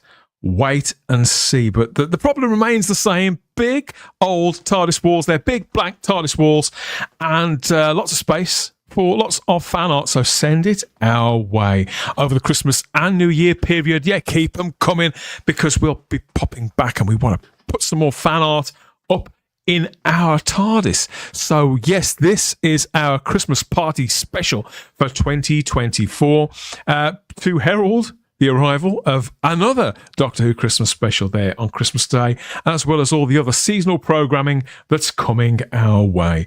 We have on this edition of the show, yes, we've been looking at the news, haven't we? Some of it great, and some of it not so great. Firstly, yes, there was our tribute to Arnold Yarrow earlier on at the start of the show, and I saw that Mestor the Magnificent has shared this image here where he's posed some of his collectibles there. Now, these are the miniatures that come as part of the artwork, aren't they? So what I like about this is that Mestor, in tribute to the late Arnold Yarrow, has paired him there with John Pertwee's Doctor, matched it with the correct model of Dalek Anthony, and backed it with that classic Target novel and the DVD for good measure too. So what a nice little tribute there to Arnold. Fantastic. And look at the imagery of that book cover and that DVD of that exploding Dalek head. Yeah. You know, when you think of Death of the Daleks, I always think of that book cover. There's So do enough I. to drag, there's enough to drag you in there, isn't there? But I actually saw this on X, I think, this week, that particular tribute, and I really liked it. Yeah. And I didn't realise they'd done a Belle statue, so that was a first for me. But the way he's put it together, it's great. Oh yeah, I love the way the DVD cover mimicked the book cover. Yeah, It says Fly High. And it's nice touch, was it? Because that is, as you said, that's one of the standout book covers. Yeah. That's a moment in Death of the Daleks, isn't it? That makes that story stand out as well. That's a great bit. Pertwee was magnificent in it, though. Let's face it. In fact, he was magnificent in most episodes. Old Pertwee was terrific. Yes, that's John Pertwee's third Doctor there in the classic Death of the Daleks with the late Arnold Yarrow, to which our Christmas party is respectfully dedicated. We've got more seasonal fan art, though, coming your way right now. This is another one that I saw on social media. No artist attached to this, but it did make me laugh, so I thought I'd share it anyway. It's a spoof of a certain, I think this is probably one of the most iconic moments in Doctor Who history, given our Christmas slant here, where we see the fourth Doctor struggling with a problem that I was facing the other day. That's great, isn't it? So this is a riff on which story, Anthony? You tell us. I think I could be wrong, but I think this is about Genesis of the Daleks and touching these two strands together. Great, isn't it? It reminds me of my dad in the old days, because if one light went out, you had to go through all of them. Oh, yeah. You remember those days? What do you mean, the old days? I was doing this last week. Yeah. Still having problems. The problems are slightly different now in the age of halogen, but they still remain. So yeah, there's the Doctor at the top saying, just touch these two strands together. And then he is lit and all is well in the TARDIS. I think he's in the TARDIS. Could be in the secondary TARDIS. It's there's no roundels. Maybe it's somewhere else. Yeah. Sharp, says Lord Thoth. It's sharp. It's good. It's a good little drawing, isn't it? Fantastic. Matthew Pounder says, and then the cat destroys it. Stephen Braddock says, I love that. It's a very clever riff and nice artwork. But does he have the right? Dom go. Very good. We'll just have to hope, won't we? Cheryl says it's brilliant. Yeah. And Retro.Gary Aker says many future worlds will become allies because of their fear of Santa. Yeah. You could be right, Gary. You could be right. Merry Christmas, mate. Merry Christmas. Next, it's digital art. This one caught my eye for slightly different reasons. It's the work of Joe Cook, one of my favourite digital artists. And if the trying to fix the Christmas lights is one Christmas tradition, I think ducking carol singers is another, and this is definitely a carol singer that you'd be reluctant to answer the door to, I think, Ian. This is a Mondasian Cyberman. Now, I'm not sure what he's singing, and to be honest, I don't want to find out. Well, yeah, I wouldn't want to find out either. No. It's good. It's really good, though, isn't it? It's great, isn't it? It's absolutely terrific, isn't it? Wow. Lots of little detailing there to look at. So, carol singers will be criticised. So that's on the left-hand door, which was the 12th Doctor's sign, wasn't it, from back in the Husbands of River Song special, I think. And behind, in the distance, there's a snowman with a bow tie and a fez on. So that's there for the 11th Doctor. Yeah. But the Cyberman himself is wearing antlers with bells on, and there are Christmas lights within his chest unit, whilst his nether regions, I think, Anthony, can I describe whatever that middle bit is on the bottom, are a topped off with a wreath. Yeah, it's a wreath, isn't it? Christmas wreath. What's in the middle, though? I don't know what that's like. That's his codpiece. For want of a better. Yeah, so I thought this was great. I love Joe's work. I really do. This is good fun, and lots of little things to spot, and would make a great Christmas card, I think. It's also Shooty's TARDIS, isn't it? Yes. Yeah, Shooty's doors. Yeah. Definitely. It's a lovely, lovely, lovely piece of art. It really is lovely. Stephen Braddock likes it too, says, this is really excellent. You will become carol singers like us. Yeah. You've been carol singing, Anthony? Do you go in for all that lark? I'm not a great singer, as you heard earlier with the Goblin song. I'm not going to give it a go. I'll tell you what I think when I look at that digital art. I think that's one of the great things that the new series has done, which the old series kind of fudged a bit, and that is the TARDIS doors and the fact that you can see them from inside the console and they look the same. It was always quite hard to bridge that as a child, you know, that you kind of I went out agree. of the walls in the classic series into the kind of black darkness that then became the blue front doors of the police box. I think the new series has done that really well, and that piece of digital art, which is great, from Joe Cook, kind of reminds me about how effective that is of the new series. We had to kind of fudge it in our own imaginations to make Doctor Who work for us, didn't we? What, in the old series? Yeah, that black void was what was going on in that black void. I mean, but then, you know, there were some really good examples in the classic series, like the Daleks, when Susan runs back to the TARDIS and the doors open, you can see the jungle outside of Skaro.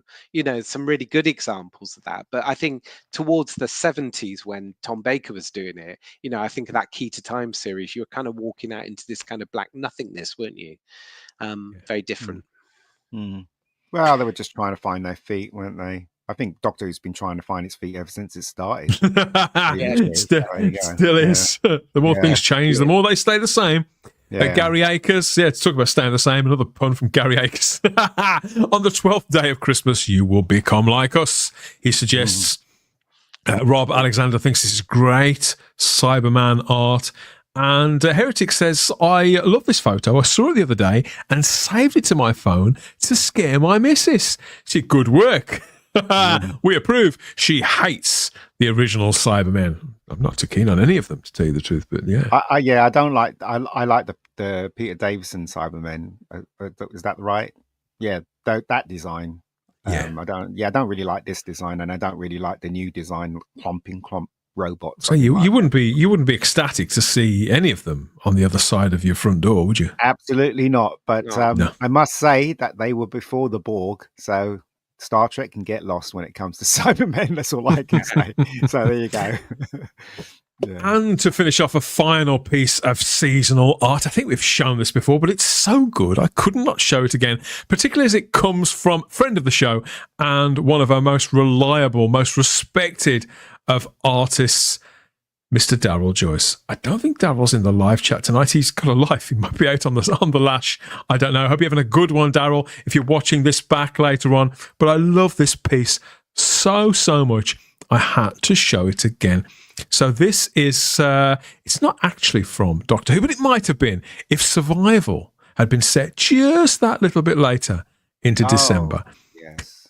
So this is the street scene, obviously, the same street that the TARDIS is seen in, and near enough the same exact spot, I think, if not the actual same spot, where the TARDIS materialises and then dematerialises again in parts 1 and 3 of the final televised story of the classic era, Survival. There's a snowman, there's icicles, there's Christmas lights, there's tyre tracks in the snow.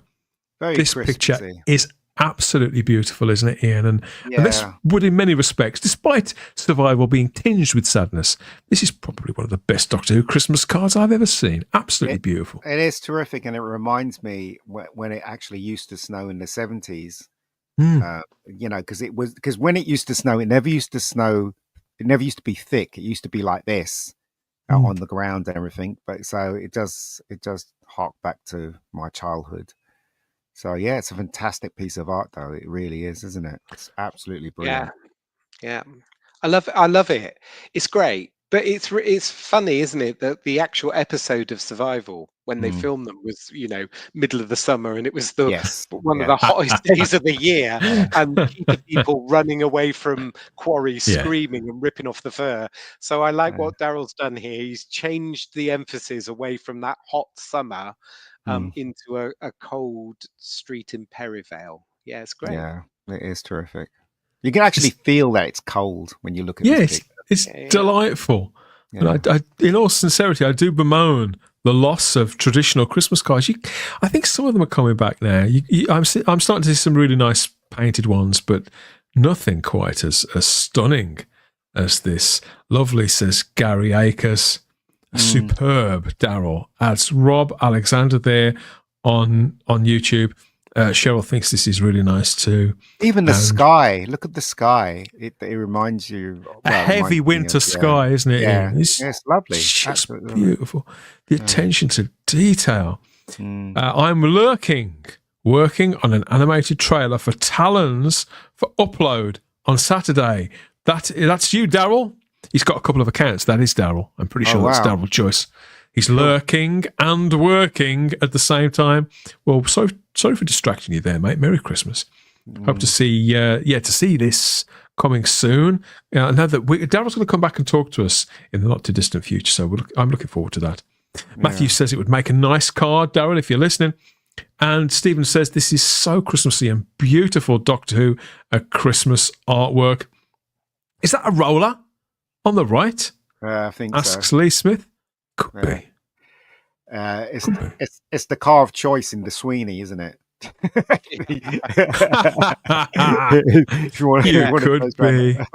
You could be right. You could be right. Yes, so let's let Daryl know how much you appreciate his work, a mainstay of our Pretty Pictures gallery segment, not just throughout 2024, but pretty much for as long as we've been doing this. So, yeah, Merry Christmas, Daryl, and Merry Christmas, art lovers. As always, if you want to join in, it's really quite simple. You send us any artwork at all geared around the Doctor Who Whoniverse, whether it actually happened on screen or not. It all counts. These are big old walls. We're not fussy. It can be digital art. It can be traditional art. A mixture of those things. It could be cosplay. It could be crafting. It could be posed figures like Mestor the Magnificent, as we saw earlier on. It all counts. Send it our way or us its way. And we'll get it up on the view screen here and showcase more fabulous artists' work. Can always cut out the middleman, I suppose, and get over to our social medias. That's Instagram and X at Type 40 Doctor Who there, or plaster them over the walls at the Type 40 Facebook group. Now, as you can imagine, as it's heading into Christmas, these two are going at it hammer and tongs. Which was the best Christmas special? We're going to leave them to it. You can start your own conversations and your own arguments, no doubt, there in the Type 40 Facebook group. There's plenty of room on the wall for more. This has been Type 40 Live across Rumble, X, YouTube, and on Facebook too, with our fabulous Christmas party for 2024. Earlier on, we had Charlotte Shields and we had Jack from the Nerd Den. I've been also joined by Anthony Weiner, Ian David Diaz, and tons of people there in the live chat across those platforms, each chipping in with their comments and their memories as they've got more and more sozzled as the night's gone on. I'm thinking of the international viewers there, though. For them, it's probably earlier in the day. And yes, so I would hope you haven't affected your evening adversely. You can get commenting and get boozing on us by all means. Okay, what next? What have we got coming up? We have things coming up, everybody. So whilst this is our traditional Christmas party, Type 40 will be back. We will be back. Type 40, a Doctor Who podcast, new episodes recorded and on the way. One of which does tie into something we've been speaking about on this show. So it's myself, Sarah and Simon got together for a deep and searching conversation and a commentary. Don't miss that. You're going to love it. Coming very soon here on YouTube, Rumble, and across all major podcatchers. Type 40 Live will also return with some pop-up specials as we near our 200th show, believe it or not. And there's some special Type 40 extras on the way as well that I've already recorded with some fabulous guests. And one in particular who's never spoken ever before and has had one hell of a year in 2024. You're going to love it. You can put a face to the name and the account. And I'll leave that there for now, I think. The TARDIS is about to hit the Time Hotel on Christmas Day there. And, of course, we'll be back to talk about the Doctor Who Christmas special in due course. We'll want your opinions too, of course. We will, for better or for worse. So let us know those when they come in, and we'll make sure that there is a mince pie set aside for you. Ian, thank you, mate, for your company as ever. Another year's worth of shows done. A 5th Christmas party too. It wouldn't have been the same without you, mate. I know you're at odds with Doctor Who on telly at the moment, as a lot of us are. Yeah. Excuse me. But it's great to have you back, mate. No worries. And Merry Christmas. Merry Christmas. And Merry Christmas to everybody out there as well. Joy. Anthony, one of the best things I think that one of the best experiences of being on the show over the last few months has been getting to know you. Thrilled to have you aboard Type 40 Live, and hope you've enjoyed your first Type 40 Christmas party. I did, Dan, and I've enjoyed the last couple of months. It's been great to come and talk on Type 40 and talk about Doctor Who for hours on end, and the conversation never dries up. It's been a roller coaster of fun, so I've enjoyed it enormously. So hopefully you'll have me back in 2025. Of course, a roller coaster of fun. We ought to put that on the flyers, haven't we? Yeah, I'm good for a quote, me. I like it. Yes, Doctor Who Christmas specials litter, obviously, the last 12 years and stretch right the way back to 1965. If only we could see this one, everybody? If only we could see this one. Let's pick up some more messages before we shoot. Happy Christmas, everyone, says Lee Smith. Merry Christmas, Daryl, says Peter Harrington. Beautiful art. That's directly to you, Daryl Joyce. And lots more gratitude as well for Daryl's work there in the live chat. There he is. Hi all, night all, he says. Put the picture back, says Richard Grant. Oh, too late, it's gone. Yeah, you need to connect with Daryl on his social medias to see more of his amazing artwork. I've never really liked any of the Doctor Who Christmas specials, says Mosh. Oh, Mosh. Maybe you'll like this year's. Well, I can sympathise. I really only liked one. The rest of them were bye, so. But in my opinion, I kind of relate to that. Merry Christmas, one and all, from Gary Akers there, and lots more riffs on that from Wendy from the Department of Wendology. Wendy.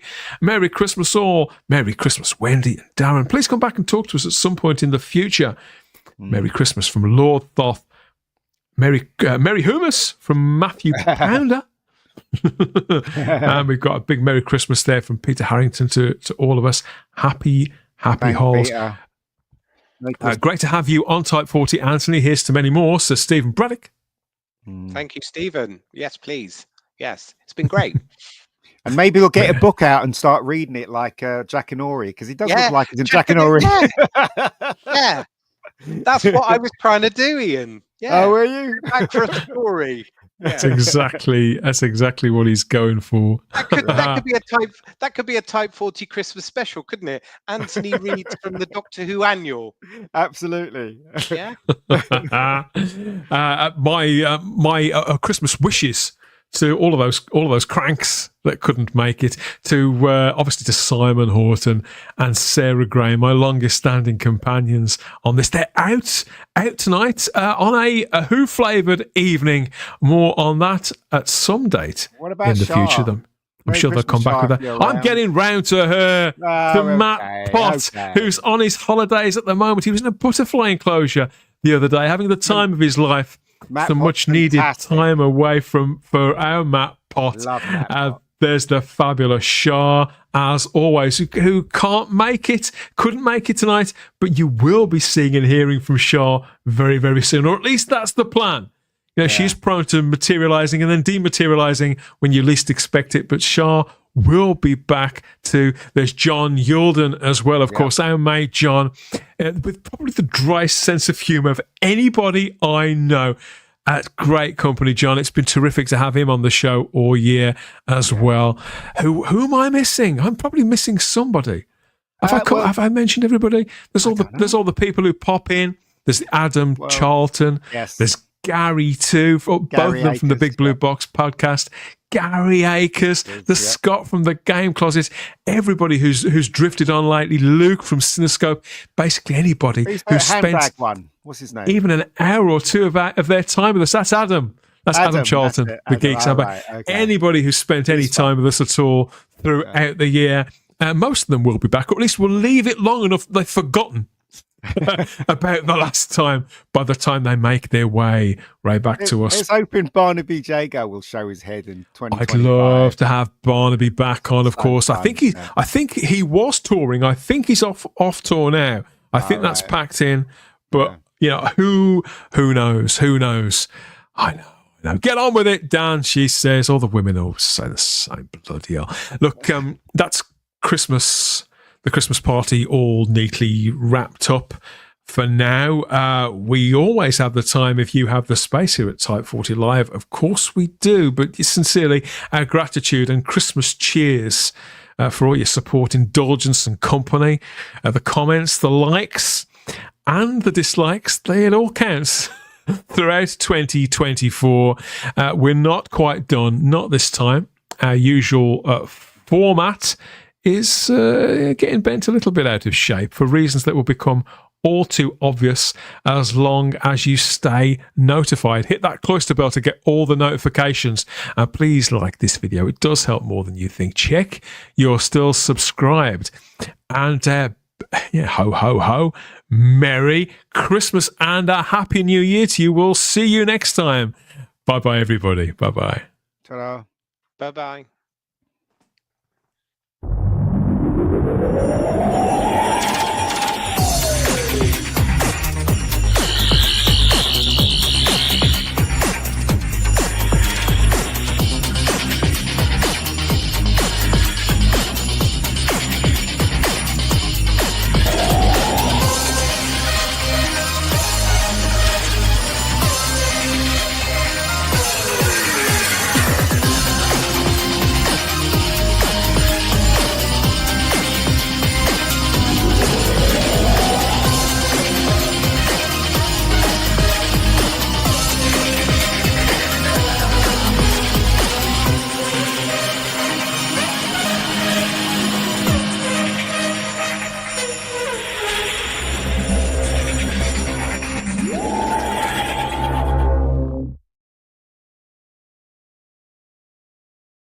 How big is it? Huge. It's huge. I can't get it in. Wasn't long enough. It was too big for me.